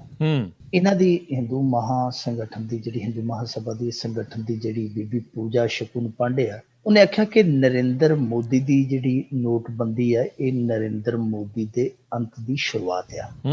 ਬੀਬੀ ਇੱਥੇ ਨਹੀਂ ਰੁਕੀ, ਉਹਨੇ ਇਹਨੂੰ ਚੇਤਾਵਨੀ ਵੀ ਦਿੱਤੀ ਹੈ। ਉਹਨੇ ਆਖਿਆ ਗਾਂਧੀ ਬਣਨ ਦੀ ਕੋਸ਼ਿਸ਼ ਨਾ ਕਰੋ, ਨਹੀਂ ਤੇ ਫਿਰ ਹੋ ਸਕਦਾ ਸਾਨੂੰ ਗੋਡਸੇ ਨੂੰ ਜਨਮ ਦੇਣਾ ਪਵੇ। ਹੁਣ ਇਹ ਗੱਲ ਬੜੀ ਵੱਡੀ ਹੈ, ਬਹੁਤ ਵੱਡੀ ਗੱਲ ਆ ਕਿ ਇਹ ਬੀਬੀ ਹਿੰਦੂ ਮਹਾਸਭਾ ਦੀ ਜਿਹੜੀ ਕਿ RSS ਦੇ ਕਹਿ ਲਈਏ ਕਿ ਸੱਜੇ ਚੱਲਣ ਵਾਲਾ ਟਾਇਰ ਆ, ਉਹ ਖੱਬੇ ਚੱਲਦਾ ਤੇ ਸੱਜੇ ਚੱਲਦਾ, ਕੋਈ ਫਰਕ ਨਹੀਂ, ਸਮਾਂਤਰ ਚੱਲਣ ਵਾਲੇ ਦੋਨੇ ਪਹੀਏ ਆ। ਉਹਨਾਂ ਦੇ ਵਿੱਚੋਂ ਇੱਕ ਨੇਤਨੀ ਉੱਠ ਕੇ ਇਹ ਗੱਲ ਕਹੇ, ਇਹਨਾਂ ਦੀ ਆਗੂ ਉੱਠ ਕੇ ਗੱਲ ਕਹੇ ਕਿ ਇਹ ਨਰਿੰਦਰ ਮੋਦੀ ਦੇ ਅੰਤ ਦੀ ਸ਼ੁਰੂਆਤ ਹੈ। ਤੇ ਬਿਆਨ ਛੋਟਾ ਮੋਟਾ ਨਹੀਂ, ਉਹ ਉਦੋਂ ਅੱਗੇ ਜਾਂਦੇ ਜਾ ਕੇ ਇਹ ਗੱਲ ਆਖੇ ਕਿ ਜੀ ਸਾਨੂੰ ਗੋਡਸੇ ਨੂੰ ਜਨਮ ਦੇਣਾ ਪਵੇਗਾ, ਇਹ ਉਹ ਤੋਂ ਵੀ ਬਹੁਤ ਵੱਡੀ ਗੱਲ ਆ, ਅੱਗੇ ਦੀ ਗੱਲ ਆ। ਪਰ ਇਹ ਹੋ ਕਿਉਂ ਰਿਹਾ? ਉਹਦਾ ਤਰਕ ਇਹ ਆ ਕਿ ਜੀ ਜਿਹੜਾ ਇਹਨੇ ਕੰਮ ਕੀਤਾ ਇਹ ਉਸ ਸਮੇਂ ਕੀਤਾ ਜਦੋਂ ਹਿੰਦੂਆਂ ਦੇ ਵਿੱਚ ਵਿਆਹ ਸੀਗੇ, ਸ਼ਗਨ ਜਿਹੜੇ ਸੀਗੇ ਬਹੁਤ ਵੱਡੀ ਤਾਦਾਦ ਦੇ ਵਿੱਚ ਹੋਣ ਜਾ ਰਹੇ ਸੀਗੇ। ਇਹਨੇ ਸਾਰਿਆਂ ਦੇ ਰੰਗ 'ਚ ਭੰਗ ਪਾ ਦਿੱਤੇ ਆ, ਸੋ ਇਸ ਕਰਕੇ ਹਿੰਦੂ ਨੂੰ ਕਦੇ ਮਾਫ ਨਹੀਂ ਕਰਨਗੇ। ਉਹਨੇ ਇੱਥੋਂ ਤੱਕ ਕਹਿ ਦਿੱਤਾ ਕਿ ਨਰਿੰਦਰ ਮੋਦੀ ਦੀ ਸਰਕਾਰ ਹਿੰਦੂ ਵਿਰੋਧੀ ਸਰਕਾਰ ਆ। ਇਹ ਬਹੁਤ ਵੱਡਾ ਬਿਆਨ ਆ, ਕਿਉਂਕਿ ਭਾਜਪਾ ਨੂੰ RSS ਦੀ ਸਿਆਸੀ ਜਮਾਤ ਮੰਨਿਆ ਜਾਂਦਾ ਹੈ। ਇਹ ਮੰਨਿਆ ਜਾ ਰਿਹਾ ਹੈ ਕਿ ਸਭ ਕੁਛ RSS ਦੇ ਇਸ਼ਾਰੇ ਤੇ ਕਰਦੀ ਪਈ ਹੈ। ਭਾਰਤੀ ਜਨਤਾ ਪਾਰਟੀ ਤੇ ਜਿਹੜਾ ਕੁਛ ਕਰਦੀ ਪਈ ਹੈ ਉਹ RSS ਲਈ ਠੀਕ ਠਾਕ ਆ। ਪਰ ਹਿੰਦੂ ਮਹਾਸਭਾ ਦੇ ਵੱਲੋਂ ਇਸ ਤਰ੍ਹਾਂ ਦੀ ਗੱਲ ਕਹਿਣੀ ਉਹ ਅੱਜ ਬਹੁਤ ਵੱਡੀ ਚਰਚਾ ਬਣੀ ਹੈ, ਕਿਉਂਕਿ ਕੋਈ ਆਪਣੇ ਪੱਧਰ ਤੇ, ਕੋਈ ਵਿਅਕਤੀਗਤ ਤੌਰ ਤੇ ਏਡਾ ਵੱਡਾ ਬਿਆਨ ਹੈ ਜਿਹੜਾ ਨਹੀਂ ਦੇ ਸਕਦਾ। ਲਾਜ਼ਮੀ ਹੈ ਕਿ ਬੀਬੀ ਦੇ ਮਗਰ ਕੋਈ ਨਾ ਕੋਈ ਖੜਿਆ ਜਿਹੜਾ ਉਹਨੇ ਇਹ ਵੱਡਾ ਬਿਆਨ ਦਿੱਤਾ। ਇੱਥੋਂ ਤੱਕ ਉਸ ਬੀਬੀ ਨੇ ਕਿਹਾ ਕਿ ਉਹ ਕਹਿੰਦੀ ਕਿ ਹੁਣ ਇਹ ਮਸਲਾ ਜਿਹੜਾ ਇਹ ਨੋਟਬੰਦੀ ਨਹੀਂ ਲਿਆਉਣ ਦਾ, ਇਹ ਤੇ ਮਸਲਾ ਇਹ ਬਣ ਗਿਆ ਕਿ ਹੁਣ ਮੋਦੀ ਨੂੰ ਭਜਾਉਣ ਦਾ ਮਸਲਾ ਹੈ ਕਿ ਨੋਟਬੰਦੀ ਲਿਆਉਣ ਨਾਲ ਦੇਸ਼ ਨਹੀਂ ਬਚੇਗਾ, ਮੋਦੀ ਨੂੰ ਭੇਜਣ ਨਾਲ ਦੇਸ਼ ਬਚੇਗਾ। ਇਹਦਾ ਮਤਲਬ ਹੈ ਕਿ ਬੀਬੀ ਹੈ ਜਿਹੜੀ ਉਹ ਬਹੁਤ ਲੋਹੀ ਲਾਖੀ ਹੋਈ ਪਈ ਸੀ, ਬਹੁਤ ਗੁੱਸੇ 'ਚ ਸੀ, ਬਹੁਤ ਤਪੀ ਸੀ। ਹੁਣ ਨਾਲ ਕੌਣ ਸੀਗਾ ਕੌਣ ਨਹੀਂ ਇਹ ਤੇ ਸਮਝ ਨਹੀਂ ਆਈ, ਪਰ ਇਹ ਗੱਲ ਲਾਜ਼ਮੀ ਤੌਰ ਤੇ ਸਮਝ ਆ ਰਹੀ ਹੈ ਕਿ ਹਿੰਦੂ ਮਹਾਸਭਾ ਕਿਤੇ ਨਾ ਕਿਤੇ ਨਰਿੰਦਰ ਮੋਦੀ ਤੋਂ ਨਾਖੁਸ਼ ਹੈ। ਉਹਦਾ ਇੱਕ ਕਾਰਨ ਹੋਰ ਵੀ ਜਾਪਦਾ ਹੈ। ਆ ਪਿੱਛੇ ਜੇ ਹਿੰਦੂ ਮਹਾਸਭਾ ਦੇ ਜਿਹੜਾ ਰਾਸ਼ਟਰੀ ਅਧਿਅਕਸ਼ ਹੈ ਇਹਨਾਂ ਦਾ ਚੰਦਰ ਪ੍ਰਕਾਸ਼ ਕੌਸ਼ਿਕ ਤੇ ਇਹਨਾਂ ਦਾ ਜਿਹੜਾ ਮੁੱਖ ਸਕੱਤਰ ਹੈ ਮੁੰਨਾ ਕੁਮਾਰ ਸ਼ਰਮਾ, ਇਹਨਾਂ ਨੇ ਇੱਕ ਪੱਤਰ ਲਿਖਿਆ ਸੀ।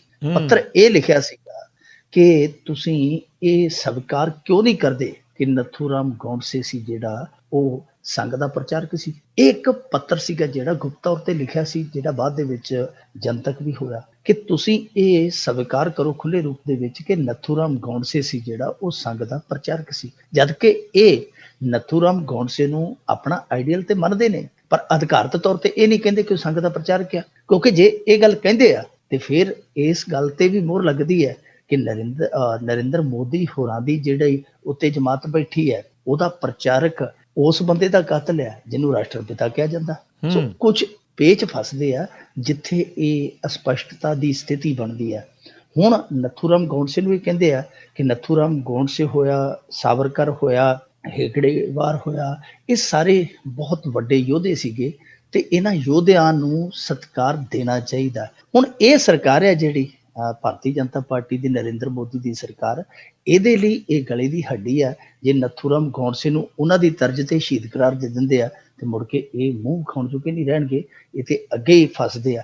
ਇਸ ਕਰਕੇ ਮੇਰੇ ਖਿਆਲ ਦੇ ਨਾਲ ਹਿੰਦੂ ਮਹਾਸਭਾ ਜਿਹੜੀ ਉਹ ਥੋੜੀ ਜਿਹੀ ਫਰੜੀ ਚੱਲਦੀ ਪਈ ਹੈ। ਪਰ ਇਸ ਬਿਆਨ ਤੋਂ ਪਹਿਲਾਂ ਇਹਨਾਂ ਦਾ ਆਪਣਾ ਜਿਹੜਾ ਸੁਬਰਾਮਨੀਅਮ ਹੈ ਰਾਜ ਸਭਾ ਦਾ ਮੈਂਬਰ, ਉਹ ਵੀ ਇਸ ਨੋਟਬੰਦੀ ਦੀ ਆਲੋਚਨਾ ਕਰ ਚੁੱਕਾ ਹੈ। ਇੱਥੋਂ ਤੱਕ ਕਿ ਇਹਨਾਂ ਦਾ ਇੱਕ ਮੈਂਬਰ ਪਾਰਲੀਮੈਂਟ ਹੈ ਗੁਜਰਾਤ ਤੋਂ, ਨਰਿੰਦਰ ਮੋਦੀ ਦੀ ਸਟੇਟ ਤੋਂ, ਉਹ ਵੀ ਨੁਕਤਾਚੀਨੀ ਕਰ ਚੁੱਕਾ ਹੈ। ਹਾਲੇ ਇਹਨਾਂ ਦੇ ਅੰਦਰੋਂ ਹੋਣ ਲੱਗ ਪਿਆ, ਹਾਲੇ ਥੋੜਾ ਜਿਹਾ ਪਰਦਾ ਬਣਿਆ ਪਿਆ ਹੈ। ਜੇ ਨੋਟਬੰਦੀ ਇਸੇ ਤਰ੍ਹਾਂ ਥੋੜੀ ਜਿਹੀ ਲੰਮੀ ਖਿੱਚ ਗਈ ਤਾਂ ਮੈਨੂੰ ਲੱਗਦਾ ਕਿ ਉਹ ਪਰਦਾਪੋਸ਼ੀ ਹੈ ਜਿਹੜੀ ਉਹ ਹਟ ਜਾਏਗੀ, ਫਿਰ ਥੱਲਿਓਂ ਬਹੁਤ ਕੁਛ ਹੈ ਜਿਹੜਾ ਉਹ ਕਲੇਸ਼ ਦੇ ਰੂਪ 'ਚ ਨਿਕਲੇਗਾ। ਜੀ ਜੀ ਜੀ ਅਗਲੀ ਆਪਾਂ ਗੱਲ ਕਰੀਏ ਮਿੰਟੂ ਜੀ, ਵੀ ਵਿਆਹ ਜੋ ਕਿ ਅੱਜ ਕੱਲ੍ਹ ਸੱਥਰਾਂ ਦਾ ਘਰ ਬਣਿਆ ਪਿਆ ਆ, ਉੱਥੇ ਡਾਂਸਰ ਦਾ ਕਤਲ ਹੋਇਆ ਸੀ ਤੇ ਗੋਲੀ ਚਲਾਈ ਜਿਹੜੀ ਫੁਕਰੇਪੰਥੀ ਦੇ ਵਿੱਚ, ਤੇ ਉਸ ਮਾਮਲੇ ਦੇ ਵਿੱਚ ਮੁੱਖ ਮੁਲਜ਼ਮ ਗ੍ਰਿਫਤਾਰ। ਦੇਖੋ, ਇਹ ਸਾਡੇ ਪੰਜਾਬ ਦੇ ਵਿੱਚ ਹਰ ਸਾਲ ਹੀ ਵਾਪਰਦਾ ਹੈ। ਗੱਲ ਇਹ ਹੈ ਕਿ ਐਤਕੀ ਸੋਸ਼ਲ ਮੀਡੀਆ ਤੇ ਉਹ ਵੀਡੀਓ ਲਾਈਵ ਆ ਗਈ, ਇੱਕ ਵੇਵ ਬਣ ਗਈ ਹਮਦਰਦੀ ਦੀ, ਕਿਉਂਕਿ ਕਹਿਰ ਇਹ ਹੋਇਆ ਕਿ ਉਸ ਕੁੜੀ ਦੇ ਪੇਟ ਦੇ ਵਿੱਚ ਵੀ ਇੱਕ ਜਾਨ ਸੀਗੀ, ਇੱਕ ਗੋਲੀ ਨੂੰ ਦੋ ਜਾਨਾਂ ਖਤਮ ਕਰ ਦਿੱਤੀਆਂ। ਉਹ ਹਮਦਰਦੀ ਜੁੜਦੀ ਇੱਕ ਲਹਿਰ ਬਣ ਰਹੀ ਹੈ, ਤਾਂ ਕਰਕੇ ਸਾਰਾ ਧਿਆਨ ਐਤਕੀ ਇਸ ਖਬਰ ਤੇ ਹੈ ਲੋਕਾਂ ਦਾ ਲੱਗਾ ਹੋਇਆ। ਪਰ ਹੁੰਦਾ ਇਹ ਹਰੇਕ ਸਾਲ ਆ। ਤੁਹਾਨੂੰ ਯਾਦ ਹੋਣਾ ਬਟਾਲੇ ਦੇ ਵਿੱਚ ਦੋ ਨਸ਼ੇੜੀਆਂ ਨੇ ਇੱਕ ਮਾਸਟਰਨੀ ਨਾਲ ਛੇੜਛਾੜ ਕੀਤੀ ਵਿਆਹ ਦੇ ਵਿੱਚ, ਉਹਨੇ ਵਿਰੋਧ ਕੀਤਾ ਤੇ ਗੋਲੀ ਮਾਰ ਦਿੱਤੀ ਸੀ। ਬਾਅਦ ਦੇ ਵਿੱਚ ਪਤਾ ਲੱਗਿਆ ਸੀ ਕਿ ਦੋਵੇਂ ਹੈਰੋਇਨ ਦੇ ਨਾਲ ਟੈਟ ਸੀਗੇ ਪੂਰੇ, ਤੇ 3 ਨਾਕਿਆਂ ਦੇ ਵਿੱਚੋਂ ਲੰਘ ਕੇ ਆਏ, ਕਿਸੇ ਨੇ ਉਹਨਾਂ ਨੂੰ ਪੁੱਛਿਆ ਨਹੀਂ, ਬੁਲਾਇਆ ਨਹੀਂ, ਡੱਬ 'ਚ ਉਹਨਾਂ ਦੇ ਨਜਾਇਜ਼ ਪਿਸਤੌਲ ਸੀ। ਉਸੇ ਤਰ੍ਹਾਂ ਉਹ ਵੜ ਗਏ ਆ ਕਿ ਪੈਲਸ ਦੇ ਵਿੱਚ ਵੀ ਕਿਸੇ ਨੇ ਨਹੀਂ ਪੁੱਛਿਆ ਕਿ ਭਾਈ ਕੌਣ ਹੋ ਤੁਸੀਂ, ਕਿੱਧਰ ਆਏ ਹੋ। ਕੋਈ ਇੱਥੇ ਹੈ ਹੀ ਨਹੀਂ, ਨਾ ਕੋਈ ਰਾਹ ਦੇ ਵਿੱਚ ਰੋਕਦਾ ਹੈ, ਨਾ ਕੋਈ ਪੈਲਸਾਂ ਦੇ ਵਿੱਚ ਜਾਣ ਤੋਂ ਟੋਕਦਾ। ਇੱਥੇ ਇਸ ਤਰ੍ਹਾਂ ਅਸਲਾ ਲੈ ਕੇ ਆਉਂਦੇ ਆ ਜਿਸ ਤਰ੍ਹਾਂ ਕੋਈ ਕਿਸੇ ਮੁਰੱਬੇ ਦਾ ਕਬਜ਼ਾ ਲੈਣਾ ਹੋ। ਇਹ ਤੇ ਵਿਆਹ ਵਾਲਾ ਮਾਹੌਲ ਬਣਦਾ ਹੀ ਨਹੀਂ।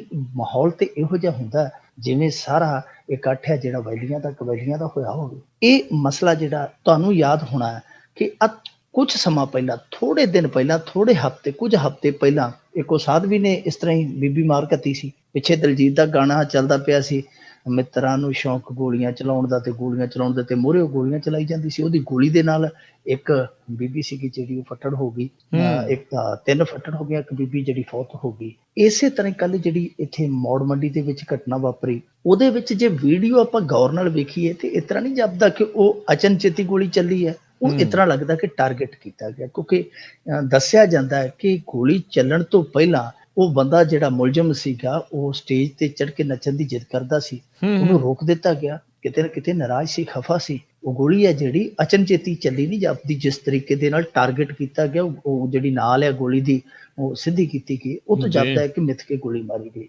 ਹੁਣ ਬਾਅਦ ਦੇ ਵਿੱਚ ਇਹ ਹੋਇਆ ਕਿ ਜੀ ਫਲਾਣਾ ਫਰਾਰ ਹੋ ਗਿਆ, ਟਮਕਾਣਾ ਫਰਾਰ ਹੋ ਗਿਆ। ਫਰਾਰ ਕੋਈ ਨਹੀਂ ਹੋ ਗਿਆ, ਉਹ ਸਿਰਫ ਜੁਗਾੜ ਲੱਗਦਾ ਕਿ ਵੱਧ ਤੋਂ ਵੱਧ ਜਿਹੜਾ ਆਪਣਾ ਬਚਾਅ ਕੀਤਾ ਜਾਵੇ। ਪਰ ਇਸ ਤਰ੍ਹਾਂ ਹੋ ਨਹੀਂ ਸਕਿਆ ਕਿਉਂਕਿ ਸੋਸ਼ਲ ਮੀਡੀਆ ਤੇ ਤਾਂ ਬਹੁਤ ਰੌਲਾ ਸੀ। ਅੱਜ ਸੁਖਬੀਰ ਸਿੰਘ ਬਾਦਲ ਨੂੰ ਬਿਆਨ ਵੀ ਦੇਣਾ ਪਿਆ ਕਿ ਅਸੀਂ ਜੀ ਹਥਿਆਰਾਂ ਤੇ ਬੈਨ ਲਾਵਾਂਗੇ। ਸੁਖਬੀਰ ਸਿੰਘ ਬਾਦਲ ਨੂੰ ਇਹ ਯਾਦ ਹੀ ਨਹੀਂ, ਹਥਿਆਰਾਂ ਤੇ ਆਲਰੇਡੀ ਬੈਨ ਹੈ। ਪੈਲਸ ਦੇ ਵਿੱਚ ਬੋਰਡ ਲੱਗਾ ਹੁੰਦਾ ਬਹੁਤ ਸਾਰਾ ਵੱਡਾ, ਬਹੁਤ ਵੱਡਾ ਸਾਰਾ, ਕਿ ਭਾਈ ਜੀ ਇੱਥੇ ਅਸਲਾ ਚਲਾਉਣਾ ਲਿਆਉਣਾ ਜਿਹੜਾ ਮਨਾ। ਉਹ ਕਹਿੰਦਾ ਜੀ ਕੋਈ ਗੱਲ ਨਹੀਂ, ਬੈਨ ਲਾ ਦਿਆਂਗੇ ਅਸੀਂ। ਸੋ ਉਹਨੇ ਆਪਣਾ ਬਿਆਨ ਦੇ ਕੇ ਬੈਨ ਲਾ ਦਿੱਤਾ, ਪਰ ਅਸਲ ਦੇ ਵਿੱਚ ਬੈਨ ਹੈ, ਪਰ ਬੈਨ ਨੂੰ ਕੋਈ ਨਾ ਮੰਨਦਾ ਤੇ ਨਾ ਲਾਗੂ ਕਰਵਾਉਂਦਾ। ਇਹ ਅੱਜ ਜਿਹੜਾ ਬਿੱਲਾ ਗੋਇਲ ਆ, ਇਹ ਫੜਿਆ ਗਿਆ। ਕਮਾਲ ਦੀ ਗੱਲ ਤੇ ਇਹ ਆ ਕਿ ਇਹਦੇ ਹੱਥ 'ਚ ਜਿਹੜਾ ਅਸਲਾ ਸੀ ਉਹ ਵੀ ਇਹਦਾ ਆਪਦਾ ਲਾਇਸੈਂਸ ਹੀ ਨਹੀਂ ਸੀ, ਇਹ ਕਿਸੇ ਦਾ ਸੀ। ਹੁਣ ਕਿਸੇ ਦਾ ਲਾਇਸੈਂਸੀ ਅਸਲਾ ਲੈ ਕੇ ਆਉਣਾ ਇਹ ਉਨਾ ਹੀ ਵੱਡਾ ਜੁਰਮ ਆ ਜਿੰਨਾ ਕਿ ਨਜਾਇਜ਼ ਅਸਲੇ ਦਾ। ਪਰ ਜੀ ਉੱਥੇ ਕਿਸੇ ਨੇ ਪੁੱਛਿਆ ਨਹੀਂ, ਕਿਸੇ ਨੇ ਦੱਸਿਆ ਨਹੀਂ। ਮਸਲਾ ਇੱਥੇ ਇਹ ਹੈ ਕਿ ਇਹ ਘਟਨਾ ਤੋਂ ਬਾਅਦ ਕੀ ਹੋਰ ਕੋਈ ਘਟਨਾ ਨਹੀਂ ਵਾਪਰੇਗੀ। ਮੇਰੇ ਖਿਆਲ ਦੇ ਨਾਲ ਇਹ 2-4 ਦਿਨ ਘਟਨਾ ਜਿਹੜੀ ਸੁਰਖੀਆਂ 'ਚ ਰਹੇਗੀ, ਉਸ ਤੋਂ ਬਾਅਦ ਇੱਕ ਘਟਨਾ ਫੇਰ ਵਾਪਰ ਜੇਗੀ, ਉਹ ਸੁਰਖੀਆਂ 'ਚ ਰਹੇਗੀ। ਇਹ ਨਿਰੰਤਰ ਸਿਲਸਿਲਾ ਚੱਲਦਾ ਰਹੇਗਾ। ਇਹਦੇ ਲਈ ਜ਼ਿੰਮੇਵਾਰੀਆਂ ਤੈਅ ਕਰਨ ਦੀ ਲੋੜ ਆ। ਇੱਕ ਤੇ ਇਹ ਹੋਣਾ ਚਾਹੀਦਾ ਹੈ ਕਿ ਜੇਕਰ ਕੋਈ ਲੈ ਕੇ ਆਉਂਦਾ ਇਹੋ ਜਿਹੀ ਥਾਂ ਤੇ ਅਸਲਾ, ਉਹਨੂੰ ਡਰ ਹੋਵੇ ਕਿ ਉਹਦਾ ਜਿਹੜਾ ਲਾਇਸੈਂਸ ਹੈ ਉਹ ਕੈਂਸਲ ਹੋ ਸਕਦਾ। ਜੇ ਕੋਈ ਕਿਸੇ ਨੂੰ ਦੂਜੇ ਨੂੰ ਫੜਾਉਂਦਾ, ਉਹਦੇ ਤੇ ਵੀ ਇਹ ਗਾਜ ਗਿਰਨੀ ਚਾਹੀਦੀ, ਗਾਜ ਡਿੱਗਣੀ ਚਾਹੀਦੀ ਕਿ ਬਰੋਬਰ ਪਰਚਾ ਹੋਏਗਾ। ਜਿਹੜੇ ਪੈਲਸਾਂ ਵਾਲੇ ਆ, ਥੱਬਾ ਰੁਪਈਆ ਦਾ ਲੈਂਦੇ ਆ, ਉਹਨਾਂ ਦੀ ਵੀ ਜ਼ਿੰਮੇਵਾਰੀ ਤੈਅ ਕੀਤੀ ਜਾਵੇ ਕਿ ਜੇਕਰ ਤੁਹਾਡੇ ਆਖੇ ਤੇ ਕੋਈ ਅਸਲਾ ਨਹੀਂ ਬਾਹਰ ਰੱਖੇ ਜਾਂਦਾ, ਅੰਦਰ ਲਿਜਾਂਦਾ ਧੱਕੇ ਨਾਲ, ਤੁਸੀਂ ਫੌਰਨ ਪੁਲਿਸ ਨੂੰ ਸੂਚਿਤ ਕਰੋ। ਜੇ ਕੋਈ ਘਟਨਾ ਵਾਪਰ ਜਾਂਦੀ ਹੈ, ਉਹਦੀ ਸੂਚਿਤ ਕਰਨ ਤੋਂ ਬਾਅਦ ਵੀ ਤਾਂ ਫਿਰ ਉੱਥੋਂ ਦਾ ਜਿਹੜਾ ਸੰਬੰਧਿਤ ਥਾਣਾ, ਉਹਦੇ ਥਾਣੇ ਦੇ ਇੰਚਾਰਜ ਨੂੰ ਵੀ ਨਾਲ ਇਨਵੋਲਵ ਕੀਤਾ ਜਾਵੇ ਉਸ ਪਰਚੇ ਦੇ ਵਿੱਚ, ਜੇ ਕੋਈ ਘਟਨਾ ਵਾਪਰਦੀ ਹੈ। ਇਸ ਤਰ੍ਹਾਂ ਜੇ ਜ਼ਿੰਮੇਵਾਰੀ ਜਵਾਬਦੇਹੀ ਤੈਅ ਕੀਤੀ ਜਾਵੇਗੀ ਤਾਂ ਗੱਲ ਬਣੇਗੀ। ਨਹੀਂ ਤੇ ਜੇ ਇਹ ਹਾਲ ਰਿਹਾ ਤੇ ਫਿਰ ਸਾਡੇ ਇੱਥੇ ਪੈਲਸਾਂ ਵਾਲੇ ਜਿਹੜੇ ਉਹ ਇਸ਼ਤਿਹਾਰੀ ਇਸ ਤਰ੍ਹਾਂ ਦੇ ਦੇਣ ਲੱਗ ਪੈਣਗੇ। ਇੱਥੇ ਸਾਡੇ ਜੀ ਬੁਲਟ ਪ੍ਰੂਫ ਹਾਲ ਦਾ ਪ੍ਰਬੰਧ ਹੈ, ਤੁਸੀਂ ਬੁਲਟ ਪ੍ਰੂਫ ਹਾਲ ਦੇ ਵਿੱਚ ਬਹਿ ਕੇ ਵਿਆਹ ਦੇਖ ਸਕਦੇ ਹੋ। ਇੱਥੇ ਜੀ ਨੱਚਣ ਵਾਲੀਆਂ ਡਾਂਸਰਾਂ ਲਈ ਬੁਲਟ ਪ੍ਰੂਫ ਜਾਕਟਾਂ ਦਾ ਪ੍ਰਬੰਧ ਹੈ। ਇੱਥੇ ਜੀ ਹਰ ਪ੍ਰਕਾਰ ਦੇ ਬਲੱਡ ਗਰੁੱਪ ਦਾ ਪ੍ਰਬੰਧ ਹੈ, ਐਂਬੂਲੈਂਸ ਮਿਲਦੀ ਹੈ। ਫਿਰ ਇਹੀ ਕੁਝ ਹੋਏਗਾ ਨਾ ਜੇ ਤੁਸੀਂ ਇਸ ਤਰ੍ਹਾਂ ਹੀ ਖੁੱਲ੍ਹ ਦਿੱਤੀ ਹੋਈ ਤਾਂ। ਮੇਰੇ ਕਹਿਣ ਦਾ ਮਤਲਬ ਆ ਕਿ ਜਵਾਬਦੇਹੀਆਂ ਤੈਅ ਹੋਣਗੀਆਂ, ਫੇਰ ਹੀ ਸਭ ਕੁਝ ਰੁਕਣਾ। ਨਹੀਂ ਤਾਂ ਜਿਹੜੀ ਪੁੱਤਰੀ ਮੰਡੀਰ ਆ ਫੁਕਰਾ ਪੰਥੀ 'ਚ, ਇਹ ਇਸੇ ਤਰ੍ਹਾਂ ਹੀ ਲੋਕਾਂ ਦੇ ਸੀਨੇ ਛਲੜੀ ਕਰਦੀ ਜਾਏਗੀ। ਇਹ ਬਹੁਤ ਸਖਤੀ ਦੇ ਨਾਲ ਨਜਿੱਠਣ ਵਾਲਾ ਮਸਲਾ ਹੈ। ਜੀ ਜੀ ਜੀ ਜੀ ਅਗਲੀ ਗੱਲ ਕਰੀਏ, ਆਪ ਦੀ ਸੂਚੀ ਤੋਂ ਫੇਰ ਆਇਆ ਉਬਾਲ। ਇਹ ਇਹਨਾਂ ਦੇ ਆਪਣੇ ਬੰਦੇ ਹੀ ਕਰਦੇ ਆ ਜਾਂ ਸੈੱਟ ਕੀਤੇ ਜਾਂਦੇ ਉਬਾਲਣ ਲਈ? ਨਹੀਂ, ਇਹ ਗਲਤੀਆਂ ਆਪਣੀਆਂ ਇਹ ਨੇ। ਉਹ ਜਿਵੇਂ ਕਹਿੰਦੇ ਹੁੰਦੇ ਨਾ ਕਿ ਕੀਤੀਆਂ ਦੁੱਲੇ ਦੀਆਂ ਗਈਆਂ ਪੇਸ਼ ਲੱਧੀ ਦੇ ਆ। ਕੋਈ ਕਰੇ ਵੀ ਪਰ ਪੇਸ਼ ਤੇ ਇਹਨਾਂ ਦੇ ਆਉਣੀਆਂ ਨਾ, ਚਾਹੇ ਇਹਨਾਂ ਦੀ ਹੇਠਲੇ ਲੀਡਰ ਨੇ ਗਲਤੀ ਕਰ ਲਈ ਹੈ, ਚਾਹੇ ਉੱਤੇ ਬੈਠਲਿਆਂ ਨੇ ਕਰਦੀ ਹੈ, ਉਹ ਕਿਤੇ ਨਾ ਕਿਤੇ ਸਾਹਮਣੇ ਤੇ ਜਿਹੜੀ ਪਾਰਟੀ ਦੀ ਆਉਣੀ ਹੈ। ਚਾਹੇ ਕਿਸੇ ਨੇ ਵੀ ਕੀਤੀ, ਚਾਹੇ ਪੰਜਾਬ ਵਾਲੇ ਵੱਡੇ ਲੀਡਰ ਨੇ ਕਰਤੀ, ਚਾਹੇ ਦਿੱਲੀ ਵਾਲੇ ਨੇ ਲੀਡਰ ਨੇ ਕਰਤੀ ਹੈ, ਬੇਇੱਜ਼ਤੀ ਤੇ ਇਹਨਾਂ ਦੀ ਹੋਣੀ ਆ। ਹੁਣ ਦੇਖੋ ਬੜਾ ਸਿੰਪਲ ਜਿਹਾ ਕੰਮ ਆ, ਜੇ ਆਪਾਂ ਦੇਖਣਾ ਹੋਵੇ, ਸਮਝਣਾ ਹੋਵੇ। 6-7 ਬੰਦਿਆਂ ਦੀ ਸੂਚੀ ਜਾਰੀ ਹੁੰਦੀ, ਉਹਦੇ ਦੇ ਵਿੱਚ ਵੀ ਬਵਾਲ ਖੜਾ ਹੋ ਜਾਣਾ, ਇਹਦਾ ਕਿਤੇ ਨਾ ਕਿਤੇ ਅੰਦਾਜ਼ਾ ਲੱਗਦਾ ਕਿ ਗੜਬੜ ਹੈ। ਇੱਥੇ 2 ਟਿਕਟਾਂ ਜਿਹੜੀਆਂ ਇਹਨਾਂ ਨੇ ਕੱਟੀਆਂ ਨੇ, ਇੱਕ ਤੇ ਬੱਲੂਆਣੇ ਤੋਂ, ਇੱਕ ਹੈ ਨਕੋਦਰ ਤੋਂ। ਨਕੋਦਰ ਵਾਲਾ ਜਿਹੜਾ ਜਗਤਾਰ ਸਿੰਘ ਸੰਘੇੜਾ ਹੈ, ਕੱਲ ਜਦੋਂ ਇਹ ਸੂਚੀ ਤਿਆਰ ਕਰਦੇ ਪਏ ਸੀ, ਉਦੋਂ ਦੱਸਦੇ ਕਿ ਉਹ ਉਸ ਸੂਚੀ ਨੂੰ ਜਾਰੀ ਕਰਨ ਦੇ ਵਿੱਚ, ਜਿਹੜੀ ਸੂਚੀ ਨੂੰ ਕਰ ਰਹੀ ਸੀ ਜਿਹੜੀ ਟੀਮ ਇਹਨਾਂ ਦੀ, ਉਸ ਸੂਚੀ ਨੂੰ ਪ੍ਰਵਾਨਗੀ ਦੇ ਰਿਹਾ ਸੀ। ਸੰਘੇੜਾ ਸਾਹਿਬ ਨਾਲ ਬੈਠੇ ਸੀਗੇ ਜਿਨ੍ਹਾਂ ਨੇ ਉਹ ਸੂਚੀ ਤਿਆਰ ਕੀਤੀ। ਉਸ ਸੂਚੀ ਤਿਆਰ ਕਰਨ ਵਾਲੇ ਭਲੇ ਮਾਨਸ ਨੂੰ ਪਤਾ ਨਹੀਂ ਕਿ ਅਗਲਾ ਨੰਬਰ ਅਗਲੀ ਵਾਰੀ ਉਹਦੀ ਆਉਣ ਵਾਲੀ ਹੈ। ਸੂਚੀ ਜਾਰੀ ਕਰਨ ਵਾਲਾ ਹੀ ਸ਼ਾਮ ਨੂੰ ਟਿਕਟ ਤੋਂ ਮਹਿਰੂਮ ਕਰ ਦਿੱਤਾ ਜਾਂਦਾ, ਟਿਕਟ ਤੋਂ ਵਿਰਵਾ ਕਰ ਦਿੱਤਾ ਜਾਂਦਾ। ਜਗਤਾਰ ਸਿੰਘ ਸੰਘੇੜਾ ਇਹਨਾਂ ਦੇ ਮੋਢੀਆਂ ਚੋਂ, ਇਹਨਾਂ ਦੇ ਚੋਟੀ ਦੇ ਨੇਤਾਵਾਂ ਚ ਚੁੱਕਿਆ, ਜਿਹੜਾ ਨਕੋਦਰ ਤੋਂ ਟਿਕਟ ਲੈ ਗਿਆ ਸੀਗਾ, ਨਕੋਦਰ ਤੋਂ ਚੋਣ ਲੜਦਾ ਪਿਆ ਸੀ। ਇੱਥੋਂ ਤੱਕ ਕਿ ਜਿਹੜਾ ਮੋਹਾਲੀ ਦੇ ਵਿੱਚ ਦਫ਼ਤਰ ਪਹਿਲਾਂ ਬਣਿਆ ਸੀ, ਉਹ 1 ਰੁਪਈਆ ਰੈਂਟ ਤੇ ਦੇਣ ਵਾਲਾ ਉਹ ਬੰਦਾ ਸੀ ਜਗਤਾਰ ਸਿੰਘ ਸੰਘੇੜਾ। ਇਹਨਾਂ ਦੇ ਇੰਨਾ ਕੰਮ ਆਇਆ, ਪਰ ਬਿਨਾਂ ਕਿਸੇ ਕਾਰਨ ਤੋਂ ਇਹ ਕਹਿ ਕੇ ਉਹਦੀ ਟਿਕਟ ਜਿਹੜੀ ਵਾਪਸ ਲੈ ਲਈ ਗਈ, ਜੀ ਇਹਨੂੰ ਅਸੀਂ ਕਿਸੇ ਹੋਰ ਵੱਡੇ ਅਹੁਦੇ ਤੇ ਬਿਰਾਜਮਾਨ ਕਰਾਂਗੇ। ਹੁਣ ਦੇਖੋ, ਜੇ ਤੁਸੀਂ ਉਸ ਵੱਡੇ ਕੱਦ ਦੇ ਨੇਤਾ ਨੂੰ ਇੰਨਾ ਹੀ ਜ਼ਿਆਦਾ ਸਤਿਕਾਰ ਦੇਣਾ ਚਾਹੁੰਦੇ ਤਾਂ ਫਿਰ ਟਿਕਟ ਕਾਹਤੋਂ ਦੇਣੀ ਸੀ? ਤੁਹਾਨੂੰ ਲੋੜ ਸੀ ਉਹਦੀ ਤਾਂ ਪਹਿਲਾਂ ਤੁਸੀਂ ਹਾਈ ਕਮਾਂਡ ਦੇ ਵਿੱਚ ਰੱਖਦੇ ਉਹਨੂੰ, ਟਿਕਟ ਕਿਸੇ ਹੋਰ ਨੂੰ ਦੇ ਦਿੰਦੇ। ਉੱਥੇ CD ਸਿੰਘ ਕੰਬੋਜ ਹੈ, ਜਿਹੜੇ ਕਾਂਗਰਸ ਦੇ ਵਿੱਚੋਂ ਆਏ ਸੀ, ਉਹ ਵੀ ਦਾਅਵੇਦਾਰ ਸੀਗੇ, ਪਰ ਉਹਨਾਂ ਨੂੰ ਵੀ ਨਜ਼ਰਅੰਦਾਜ਼ ਕਰ ਦਿੱਤਾ। ਉਹ ਵੀ ਰੁੱਸ ਕੇ ਘਰੇ ਬੈਠੇ, ਮੇਰੇ ਖਿਆਲ ਦੇ ਨਾਲ ਅੱਜ ਕੱਲ੍ਹ ਦਿਖੇ ਨਹੀਂ ਕਦੇ। ਹੁਣ ਕੋਈ ਹੇਰ ਸਾਹਿਬ ਆ, ਉਹਨਾਂ ਨੂੰ ਟਿਕਟ ਦੇ ਦਿੱਤੀ ਗਈ। ਉਹਨਾਂ ਬਾਰੇ ਵੀ ਕਿਸੇ ਆ ਜਿਹੜੇ ਉਹ ਅੱਜ ਕੱਲ੍ਹ ਦੇ ਵਿੱਚ ਤੁਹਾਨੂੰ ਸੁਣਨ ਨੂੰ ਮਿਲ ਜਾਣਗੇ। ਉਹਨਾਂ ਦੇ ਕਿਸੇ ਵੀ ਬਹੁਤ ਅਜੀਬੋ ਗਰੀਬ ਜਿਹੇ ਸਾਹਮਣੇ ਆਉਂਦੇ ਪਏ। ਦੂਜੀ ਟਿਕਟ ਇਹਨਾਂ ਨੇ ਕੱਟ ਦਿੱਤੀ ਬੱਲੂਆਣੇ ਤੋਂ। ਇਹ ਰਜੌਰਾ ਸਾਹਿਬ ਨੇ ਇੱਥੇ ਗੈਸ ਏਜੰਸੀ ਚਲਾਉਂਦੇ, ਗਿਰੀਰਾਜ ਰਜੌਰਾ, ਇਹਨਾਂ ਬਾਰੇ ਵੀ ਸਾਰਿਆਂ ਨੇ ਰੌਲਾ ਪਾਇਆ ਸੀ ਕਿ ਭਾਈ ਇਸ ਬੰਦੇ ਨੂੰ ਟਿਕਟ ਤੁਸੀਂ ਕਿੱਥੋਂ ਦੇ ਦਿੱਤੀ। 2007 ਦਾ ਇਲੈਕਸ਼ਨ ਕਾਂਗਰਸ ਦੀ ਟਿਕਟ ਤੋਂ ਹਾਰਿਆ, 2012 ਦਾ ਇਲੈਕਸ਼ਨ ਫਿਰ ਕਾਂਗਰਸ ਦੀ ਟਿਕਟ ਤੋਂ ਹਾਰਿਆ। ਇਹਨਾਂ ਨੇ ਪਤਾ ਨਹੀਂ ਇਸ ਹਾਰੇ ਬੰਦੇ ਲਈ, ਨਕਾਰੇ ਬੰਦੇ ਲਈ ਕੀ ਸੋਚਿਆ, ਕੀ ਵੇਖਿਆ। ਇਹਨੂੰ ਪਾਰਟੀ 'ਚ ਸ਼ਾਮਲ ਕੀਤਾ, ਕੁਛ ਹਫ਼ਤਿਆਂ ਬਾਅਦ ਟਿਕਟ ਦੇ ਦਿੱਤੀ। ਹੂੰ ਸਾਨੂੰ ਸੁਣਨ ਦੇ ਵਿੱਚ ਤੇ ਇਹ ਆ ਰਿਹਾ ਹੈ ਕਿ ਅਬੋਹਰ ਦੇ ਵਿੱਚ ਕਿਉਂਕਿ ਅਰਵਿੰਦ ਕੇਜਰੀਵਾਲ ਦੀ ਰਿਸ਼ਤੇਦਾਰੀ ਹੈ, ਤੇ ਜਿਹੜਾ ਉਹ ਰਿਸ਼ਤੇਦਾਰ ਹੈ ਉਹਦੇ ਥਰੂ ਇਹਨੇ ਜੁਗਾੜ ਲਵਾ ਕੇ ਟਿਕਟ ਲੈ ਆਇਆ। ਪਰ ਹੋਇਆ ਕੀ ਕਿ ਜਿਹੜੀਆਂ ਇੱਥੇ 13 ਜ਼ੋਨਾਂ 13 ਜ਼ੋਨਾਂ ਦੇ ਵਿੱਚੋਂ ਇੱਕ ਜ਼ੋਨ ਨੂੰ ਛੱਡ ਕੇ 12 ਜ਼ੋਨਾਂ 'ਚੋਂ ਰਜੋਰਾ ਦੇ ਨਾਲ ਕੋਈ ਤੁਰਿਆ ਹੀ ਨਹੀਂ, ਇਕੱਲਾ ਹੀ ਤੁਰਿਆ ਫਿਰਦਾ ਸੀ ਕਿ ਵੋਟ ਪਾ ਦਿਓ। ਕੋਈ ਬੰਦਾ ਇਹਨੂੰ ਸਹਿਯੋਗ ਕਰਨ ਲਈ ਤਿਆਰ ਨਹੀਂ ਸੀ। ਫਿਰ ਹਾਰ ਕੇ ਟਿਕਟ ਹੈ ਜਿਹੜੀ ਉਹਦੀ ਹੁਣ ਵਾਪਸ ਲੈ ਲਈ ਗਈ। ਦੇਖੋ, ਜਦੋਂ ਵਲੰਟੀਅਰਸ ਨੇ ਰੌਲਾ ਪਾਇਆ ਕਿ ਭਾਈ ਇਹਨੂੰ ਟਿਕਟ ਨਾ ਦਿਓ, ਕੱਲ ਪਾਰਟੀ 'ਚ ਸ਼ਾਮਲ ਹੁੰਦਾ ਪਿਆ, ਅੱਜ ਟਿਕਟ ਲੈ ਗਿਆ, ਪਰਸੋਂ ਪਤਾ ਨਹੀਂ ਇਹਦਾ ਟਿਕਾਣਾ ਕਿਹੜਾ ਹੋਏਗਾ, ਕਿਸੇ ਨੇ ਨਹੀਂ ਸੁਣੀ। ਪਰ ਜਦੋਂ ਹੁਣ ਇਹਨਾਂ ਨੂੰ ਅੰਦਰੂਨੀ ਰਿਪੋਰਟਾਂ ਗਈਆਂ ਕਿ ਇਹ ਬੰਦਾ ਤੇ 100 ਸਾਲ ਨਹੀਂ ਜਿੱਤ ਸਕਦਾ ਇੱਥੋਂ, ਤੇ ਹੁਣ ਫਿਰ ਟਿਕਟ ਇਹਨਾਂ ਨੇ ਵਾਪਸ ਕਰ ਲਈ। ਵਲੰਟੀਅਰਸ ਦੀ ਰੱਖਣੀ ਚਾਹੀਦੀ ਹੈ, ਹੁਣ ਵੀ ਰੱਖੀ ਹੈ ਕਿ ਇੱਕ ਸਧਾਰਨ ਪਰਿਵਾਰ ਦੇ ਮੁੰਡੇ ਨੂੰ ਇਹਨਾਂ ਨੇ ਟਿਕਟ ਦਿੱਤੀ ਹੈ ਬੱਲੂਆਣੇ ਤੋਂ। ਸੋ ਗਲਤੀਆਂ ਆਪ ਕਰਦੇ ਪਿਆ। ਅਬੋਹਰ ਤੋਂ ਇਹਨਾਂ ਨੇ ਕੀ ਕੀਤਾ ਸੀ ਕਿ ਜਿਸ ਭੀਮ ਕਾਂਡ ਦੇ ਮਾਮਲੇ 'ਚ ਇਹਨਾਂ ਨੇ ਮੋਰਚੇ ਲਾਏ, ਉਸੇ ਭੀਮ ਕਾਂਡ ਦੇ ਕਥਿਤ ਮੁੱਖ ਦੋਸ਼ੀ ਡੋਡੇ ਦੇ ਸਲਾਹਕਾਰ ਨੂੰ ਇਹਨਾਂ ਨੇ ਜਾ ਕੇ ਉੱਥੇ ਸਰੋਪਾ ਪਾ ਦਿੱਤਾ ਸੀ। ਸੋ ਇਹੋ ਜਿਹੀਆਂ ਗਲਤੀਆਂ ਜਿਹੜੀਆਂ ਕਰਨੀਆਂ ਨਾ, ਉਹ ਫਿਰ ਭੁਚਾਲ ਤੇ ਲਿਆਉਣਗੀਆਂ। ਹੁਣ ਰਾਮਪੁਰਾ ਫੂਲ ਤੋਂ ਕੈਂਡੀਡੇਟ ਹੈ ਜਿਹੜਾ, ਉਹਦੇ ਬਾਰੇ ਵੀ ਉਹ ਵਲੰਟੀਅਰਸ ਹੈ ਜਿਹੜੇ ਉੱਥੇ ਲੜੀ ਘੁਲੀ ਜਾਂਦੇ। ਰਾਜਪੁਰੇ ਤੋਂ ਹੈ ਜਿਹੜੀ ਇਹਨਾਂ ਨੇ ਕੱਲ ਸੂਚੀ ਜਾਰੀ ਕੀਤੀ ਹੈ, ਉਹਦੇ ਵਿੱਚ ਵੀ ਰਫੜ ਆ। ਉਹ ਸਮਝ ਨਹੀਂ ਆ ਰਹੀ ਕਿ ਜਦੋਂ ਇਹ ਟਿਕਟਾਂ ਨਿਰਧਾਰਿਤ ਕਰਦੇ ਆ, ਉਦੋਂ ਕਿਉਂ ਨਹੀਂ ਇਸ ਗੱਲ ਦਾ ਧਿਆਨ ਰੱਖਦੇ ਕਿ ਭਾਈ ਸਾਡਾ ਜਿਹੜਾ ਕਲੇਸ਼ ਵਧੇਗਾ ਤੇ ਕਲੇਸ਼ ਦੇ ਨਾਲ ਸਾਡਾ ਜਿਹੜਾ ਗ੍ਰਾਫ ਪਾਰਟੀ ਦਾ ਉਹ ਥੱਲੇ ਜਾਏਗਾ। ਸੋ ਇਹ ਚੀਜ਼ ਜਿਹੜੀ ਆ ਉਹ ਕਿਤੇ ਵੀ ਹਾਲ ਦੀ ਘੜੀ ਕਾਬੂ ਹੇਠ ਇਹਨਾਂ ਦੇ ਨਹੀਂ ਆਉਂਦੀ ਜਾਪਦੀ, ਜਿਹੜੀ ਕਿ ਬਹੁਤ ਜ਼ਰੂਰੀ ਹੈ, ਬਹੁਤ ਲਾਜ਼ਮੀ। ਹਾਲਾਂਕਿ ਕਲੇਸ਼ ਹੈ ਜਿਹੜਾ ਅਕਾਲੀ ਦਲ 'ਚ ਵੀ ਬਹੁਤ ਸਿਰੇ ਦਾ ਪਿਆ ਹੋਇਆ, ਉਹਨਾਂ ਦੇ ਵੀ ਧੜਾ-ਧੜ ਭੱਜਦੇ ਪਏ ਆ। ਪਰ ਇੱਥੇ ਆਮ ਆਦਮੀ ਪਾਰਟੀ ਲਈ ਇਸ ਕਰਕੇ ਜ਼ਿਆਦਾ ਨੁਕਸਾਨਦਾਇਕ ਆ ਕਿਉਂਕਿ ਜਿਹੜੇ ਵਲੰਟੀਅਰਸ ਆ ਉਹ ਪਹਿਲਾਂ ਹੀ ਦੁਬਦਾ ਦਾ ਸ਼ਿਕਾਰ ਹੁੰਦੇ ਆ ਕਿ ਟਿਕਟ ਕਿਹਨੂੰ ਮਿਲੇ, ਟਿਕਟ ਇਹਨੂੰ ਮਿਲ ਗਈ, ਐ ਉਹ ਜਦੋਂ ਗਲਤ ਬੰਦੇ ਦੇ ਹੱਥ ਆ ਜਾਂਦੀ ਹੈ ਫਿਰ ਬਿਲਕੁਲ ਹੀ ਉਹਨਾਂ ਦੇ ਹੌਸਲੇ ਡਿੱਗ ਪੈਂਦੇ ਆ, ਜਿਹੜੇ ਕਿ ਹੌਸਲੇ ਚੁੱਕਣ ਦੀ ਜ਼ਰੂਰਤ ਹੈ। ਇਹਨਾਂ ਨੂੰ ਥੋੜਾ ਜਿਹਾ ਹੁਣ ਸੰਭਲ ਦੀ ਲੋੜ ਆ। ਅੱਜ ਬੀਬੀ ਜਿਹੜੀ ਰਾਜਵੀਰ ਕੌਰ ਇਹਨਾਂ ਨੇ ਓਲੰਪੀਅਨ ਸ਼ਾਮਲ ਕੀਤੀ ਸੀ, ਹਾਕੀ ਦੀ ਖਿਡਾਰਨ, ਉਹ ਵੀ ਅੱਜ ਮੋਰਚਾ ਖੋਲ ਬੈਠੀ ਹੈ ਜਲੰਧਰ ਕੈਂਟ ਦੀ ਟਿਕਟ ਦੇ ਨਾ ਦੇਣ ਤੋਂ। ਉਹ ਕਹਿੰਦੀ ਹੈ ਕਿ ਜਿਹੜੀਆਂ ਸਾਰੀਆਂ ਟਿਕਟਾਂ ਉਹ ਗੜਬੜੀ ਦੇ ਵਿੱਚ ਦੇ ਰਹੇ ਆ। ਸੋ ਇਹਨਾਂ ਨੂੰ ਸੰਭਾਲਣ ਦੀ ਜ਼ਰੂਰਤ ਆ। ਖੇਡ ਇਹਨਾਂ ਦੀ ਖਿਲਰਦੀ ਜਾਂਦੀ ਹੈ ਜੀ। ਅਤੇ ਅਗਲੀ ਜੇ ਆਪਾਂ ਗੱਲ ਕਰੀਏ ਵੀ ਨੋਟਬੰਦੀ ਤੇ ਹੁਣ ਤੱਕ ਜੋ ਰੰਗ ਵਿਖਾਇਆ ਹੈ ਉਹ ਕਿਸੇ ਲਈ ਫਿੱਕਾ ਤੇ ਕਿਸੇ ਲਈ ਮਿੱਠਾ। ਫਿੱਕਾ ਉਹਨਾਂ ਲਈ ਹੈ ਜਿਨ੍ਹਾਂ ਦੀ ਬੀਬੀ ਕਤਾਰ 'ਚ ਖੜੀ ਉੱਥੇ ਮਾਂ ਬਣ ਗਈ। ਫਿੱਕਾ ਉਹਨਾਂ ਲਈ ਹੈ ਜਿਨ੍ਹਾਂ ਦਾ ਬਜ਼ੁਰਗ ਬੈਂਕ ਦੇ ਵਿੱਚੋਂ ਜੋਗੇ ਪੈਸੇ ਲੈਣ ਗਿਆ ਤੇ ਉੱਥੇ ਹੀ ਲਾਸ਼ ਬਣ ਗਿਆ। ਫਿੱਕਾ ਉਹਨਾਂ ਲਈ ਹੈ ਜਿਨ੍ਹਾਂ ਦਾ ਵਾਰਸ ਬੈਂਕ ਦੇ ਗੇੜਿਆਂ ਹੱਥੋਂ ਜਲੀਲ ਹੋ ਕੇ ਆ ਕੇ ਫਾਹ ਲੈ ਗਿਆ। ਪਰ ਮਿੱਠਾ ਕਿਹਨਾਂ ਲਈ ਹੈ? ਮਿੱਠਾ ਉਹਨਾਂ ਬੈਂਕ ਮੈਨੇਜਰਾਂ ਲਈ ਹੈ ਜਿਨ੍ਹਾਂ ਨੇ ਅੱਜ ਕੱਲ੍ਹ ਸਿੱਧਾ ਹੀ ਹਿਸਾਬ ਰੱਖਿਆ ਹੋਇਆ, ਸਿੱਧਾ ਸੌਦਾ ਹੀ ਤੋਲੀ ਜਾਂਦੇ ਆ ਕਿ ਭਾਈ 100 ਲੈ ਜਾਓ ਤੇ 65 ਲੈ ਜਾਓ, 70 ਲੈ ਜਾਓ, ਬਾਕੀ ਸਾਨੂੰ ਦੇ ਜਾਓ। ਉਹਨਾਂ ਲਈ ਮਿੱਠਾ। ਦੇਖੋ, 2 ਐਕਸਿਸ ਬੈਂਕ ਦੇ ਮੈਨੇਜਰ ਫੜੇ ਗਏ ਜੀ।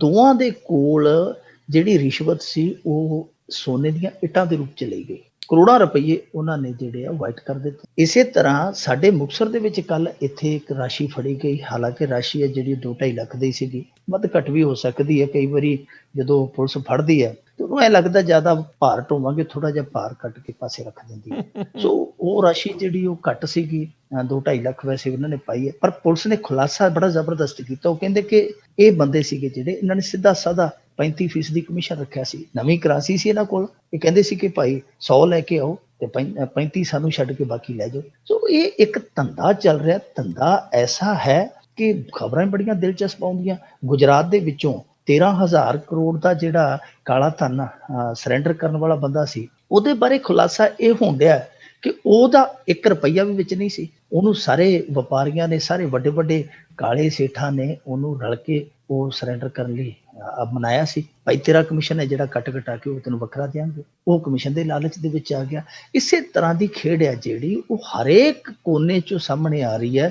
ਜਿੱਥੇ ਕਿਸੇ ਦਾ ਦਾ ਲੱਗਦਾ ਹੈ ਉਹ ਹੱਥ ਧੋਣ ਨੂੰ ਤਿਆਰ ਆ। ਉਹ ਬਸ ਮਿੰਟ ਲਾਉਂਦਾ, ਜਿਹਦਾ ਵੀ ਰਗੜਾ ਵੱਜਦਾ ਬੰਨ ਦਿੰਦਾ। ਇੱਥੇ ਲੋਕ ਹੈ ਜਿਹੜੇ ਉਹ 2-2 ਹਜ਼ਾਰ ਰੁਪਏ ਨੂੰ ਤਰਸੀ ਜਾਂਦੇ ਆ। ਪਰ ਇਹਨਾਂ ਦੇ ਭਾਰਤੀ ਜਨਤਾ ਪਾਰਟੀ ਦੇ ਆਪਦੇ ਲੀਡਰ ਹੀ ਆ ਜਿਹੜੇ ਤਮਿਲਨਾਡੂ ਦੇ ਵਿੱਚ ਤਰੁਣ ਵਰਗੇ ਫੜੇ ਜਾਂਦੇ ਆ। ਉਹਨਾਂ ਕੋਲ 20 ਲੱਖ ਰੁਪਏ ਦੇ ਜਿਹੜੇ 2000 ਦੇ ਨੋਟ ਨਿਕਲਦੇ ਆ। ਸਮਝੋ ਪਰੇ ਦੀ ਗੱਲ ਆ ਕਿ ਉਹਨਾਂ ਨੇ ਕਿਹੜਾ ਬੈਂਕ ਲੁੱਟਿਆ, ਉਹਨਾਂ ਨੂੰ ਕਿਹੜੇ ਆਕਾਸ਼ ਤੋਂ ਨੋਟਾਂ ਦੀ ਵਰਖਾ ਹੋਈ ਆ। ਸਭ ਕੁਛ ਇਸ ਤਰ੍ਹਾਂ ਜਾਪਦਾ ਹੈ ਜਿਸ ਤਰ੍ਹਾਂ ਕਿ ਇੱਕ ਲੁੱਟ ਜੀ ਮਚ ਗਈ ਆ, ਜਿਹਦੇ ਵਿੱਚ ਇੱਕ ਲੁੱਟਿਆ ਜਾ ਰਿਹਾ ਤੇ ਇੱਕ ਦਾਅ ਲਾ ਰਿਹਾ। ਹਾਂ, ਹੁਣ ਸਾਡੇ ਇੱਥੋਂ ਦੇ ਜਿਹੜੇ ਪ੍ਰਧਾਨ ਮੰਤਰੀ ਸਾਹਿਬ ਆ, ਉਹ ਤੇ ਥੋੜ੍ਹੇ ਜਿਹੇ ਖਾਮੋਸ਼ ਹੋਏ ਆ 2-3 ਦਿਨਾਂ ਦੇ, ਉਹ ਤੇ ਨਹੀਂ ਬੋਲੇ, ਪਰ ਦੂਜੇ ਤੀਜੇ ਜਿਹੜੇ ਬੋਲੀ ਜਾਂਦੇ ਆ। ਸਭ ਤੋਂ ਵੱਡੀ ਗੱਲ ਜਿਹੜੀ ਹੁਣ ਸੋਚਣ ਵਾਲੀ, ਹੁਣ ਵਿਚਾਰਨ ਵਾਲੀ ਆ, ਕੋਈ ਫੈਸਲਾ ਆ, ਉਹ ਇਹ ਹੈ ਕਿ ਦੱਸਦੇ ਆ ਅੰਕੜੇ 11 ਲੱਖ ਕਰੋੜ ਰੁਪਈਆ ਜਿਹੜਾ ਸਰਕੂਲੇਟ ਕਰੰਸੀ ਦਾ ਉਹ ਬੈਂਕਾਂ ਦੇ ਵਿੱਚ ਆ ਚੁੱਕਾ ਹੈ। 14 ਲੱਖ ਕਰੋੜ ਕੁੱਲ ਅੰਕੜਾ ਸੀ। 3 ਲੱਖ ਕਰੋੜ ਦੇ ਵਿੱਚੋਂ ਹੁਣ ਤੁਸੀਂ ਆਪ ਹੀ ਅੰਦਾਜ਼ਾ ਲਾ ਲਓ ਕਾਲਾ ਧਨ ਕਿੰਨਾ ਕੁ ਨਿਕਲ ਆਉਣਾ ਹੈ, ਕਿੰਨਾ ਕੁ ਫੇਕ ਕਰੰਸੀ ਵਾਲਾ ਨਿਕਲ ਆਉਣਾ, ਕਿੰਨਾ ਕੁ ਕੀ ਕੁਛ ਨਿਕਲ ਆਉਣਾ ਹੈ। 3 ਲੱਖ ਕਰੋੜ ਦੇ ਵਿੱਚੋਂ ਹਾਲੇ ਕਿਉਂਕਿ ਦਿਨ ਹੈ ਜਿਹੜੇ ਉਹ ਲਗਭਗ 25 ਹੋਰ ਪਏ ਮਿਆਦ ਦੇ, 25 ਦਿਨਾਂ ਦੇ ਵਿੱਚ ਬੈਂਕਾਂ 'ਚ ਜਿਹੜੀ 1 ਨੰਬਰ ਦੀ ਕਰੰਸੀ ਹੋਰ ਆਏਗੀ। ਤਾਂ ਕੁੱਲ ਮਿਲਾ ਕੇ ਕਿਤੇ ਉਹ ਜਿਵੇਂ ਕਹਿੰਦੇ ਹੁੰਦੇ ਨਾ ਪੰਜਾਬੀ 'ਚ ਕਿ ਟਕੇ ਦਾ ਮੁੰਡਾ ਤੇ ਧੇਲਾ ਸਿਰ ਮਨਾਈ, ਉਹ ਗੱਲ ਨਾ ਹੋਵੇ। ਹੁਣ ਸਾਰੇ ਲੋਕ ਇਸ ਗੱਲ ਤੋਂ ਚਿੰਤਤ ਹੈ ਕਿ ਧੱਕੇ ਵੀ ਖਾ ਲਏ, ਧੋੜੇ ਵੀ ਝੱਲੇ, ਤੇ ਜੇ ਕੁਝ ਨਿਕਲਿਆ ਵੀ ਨਾ ਤੇ ਫਿਰ ਬਣੇਗਾ ਕੀ। ਇਸ ਹਾਲਤ ਦੇ ਵਿੱਚ ਜਿਹੜੀ ਖਬਰ ਮੈਂ ਉਦੋਂ ਤੁਹਾਡੇ ਨਾਲ ਸਾਂਝੀ ਕੀਤੀ ਸੀ ਕਿ ਇਹਨਾਂ ਨੇ ਰਿਜ਼ਰਵ ਬੈਂਕ ਦੇ ਹੱਥ ਸਾਰਾ ਕੁਝ ਦੇ ਦਿੱਤਾ ਹੈ, ਕਿਉਂਕਿ ਇਹਨਾਂ ਦੇ ਹੱਥ ਕੁਝ ਰਹਿ ਨਹੀਂ ਗਿਆ। ਰਿਜ਼ਰਵ ਬੈਂਕ ਹੁਣ ਆਪਣੇ ਹਿਸਾਬ ਦੇ ਨਾਲ ਫੈਸਲੇ ਲੈਣ ਵੀ ਲੱਗ ਪਿਆ। ਉਹਨਾਂ ਨੇ ਕਿਹਾ ਕਿ ਅਸੀਂ 20 ਦਾ ਨੋਟ ਜਾਰੀ ਕਰਾਂਗੇ, ਅਸੀਂ ਨਾਲ 50 ਦਾ ਹੋਰ ਨੋਟ ਜਾਰੀ ਕਰਾਂਗੇ, ਪੁਰਾਣੇ ਨੋਟ ਉਸ ਤਰ੍ਹਾਂ ਹੀ ਚੱਲਦੇ ਰਹਿਣਗੇ। ਨਾਲ ਉਹਨਾਂ ਨੇ ਇੱਕ ਹੋਰ ਸਕੀਮ ਲਿਆਉਣ ਦੀ ਸੋਚੀ ਹੈ। ਉਹ ਕਹਿੰਦੇ ਕਿ ਆਉਣ ਵਾਲੇ ਦਿਨਾਂ ਦੇ ਵਿੱਚ ਜਿਹੜੇ ਅਸੀਂ ਸਭ ਤੋਂ ਪਹਿਲਾਂ 500 ਦੇ ਨੋਟ ਹੈ ਜਿਹੜੇ ਉਹ ਵਾਧੂ ਕਰਾਂਗੇ। ਤਾਂ ਮੈਂ ਤੁਹਾਨੂੰ ਉਦੋਂ ਦੱਸ ਕੇ ਗਿਆ ਸੀਗਾ ਕਿ RBI ਦੇ ਹੱਥੋਂ ਪਹਿਲਾਂ ਇਹਨਾਂ ਨੇ ਸਾਰੇ ਅਧਿਕਾਰ ਲਏ ਸੀ, ਹੁਣ ਵਾਪਸ ਉਹਨਾਂ ਨੂੰ ਦੇ ਦਿੱਤੇ ਆ। ਆਪ ਇਹ ਹੱਥ ਜਿਹੜੇ ਕੱਛਾਂ 'ਚ ਦੇ ਕੇ ਖੜ ਗਿਆ ਤੇ ਵੇਖੋ ਹੁਣ ਕੀ ਬਣਦਾ। ਦੇਖੋ ਜੀ, ਇਹਨਾਂ ਨੇ ਘੁਮਾ ਲੈਣੀ ਗੱਲ ਕਿਸੇ ਨਾ ਕਿਸੇ ਪਾਸੇ ਇਹਨੂੰ ਵੀ। ਦੇਖੋ ਜੀ, ਇੰਨੇ ਹਜ਼ਾਰ ਲੱਖਾਂ ਕਰੋੜ ਰੁਪਈਏ ਜਿਹੜੇ ਆ ਅਸੀਂ ਜਮ੍ਹਾਂ ਕਰਵਾਤੇ ਖਾਤਿਆਂ। ਅੰਕੜਿਆਂ ਦਾ ਕੀ ਹੈ, ਇਹ ਅੰਕੜਿਆਂ ਦੇ ਤੇ ਜਾਦੂਗਰ ਹੁੰਦੇ, ਅੰਕੜਿਆਂ ਦੇ ਬਾਜੀਗਰ ਹੁੰਦੇ ਆ। ਜਦੋਂ UPA ਸਰਕਾਰ ਸੀ ਤੇ ਇਹਨਾਂ ਦੇ ਜਿਹੜਾ ਉਦੋਂ ਹੁਣ ਤੇ ਨੀਤੀ ਆਯੋਗ ਬਣ ਗਿਆ, ਉਦੋਂ ਪਲੈਨਿੰਗ ਬੋਰਡ ਹੁੰਦਾ ਸੀ, ਉਹਦੇ ਚੇਅਰਮੈਨ ਨੇ ਆਖ ਹੀ ਦਿੱਤਾ ਸੀ ਕਿ ਜਿਹੜਾ 26 ਰੁਪਏ ਡੇਲੀ ਕਮਾਉਂਦਾ ਹੈ ਉਹ ਅਮੀਰ ਹੈ, ਉਹ ਨਵਾਬ ਹੈ। ਨਵਾਬ, ਬਿਲਕੁਲ ਜੀ, ਬਿਲਕੁਲ। ਤੇ ਬਹੁਤ ਬਹੁਤ ਧੰਨਵਾਦ ਕਰਦੇ ਹਾਂ ਮਿੰਟੂ ਜੀ ਤੁਹਾਡਾ, ਤੁਸੀਂ ਸਾਡੇ ਨਾਲ ਜੁੜੇ, ਇਹਨਾਂ ਖਬਰਾਂ ਬਾਰੇ ਸਾਨੂੰ ਵਿਸਤਾਰ 'ਚ ਜਾਣਕਾਰੀ ਦਿੱਤੀ।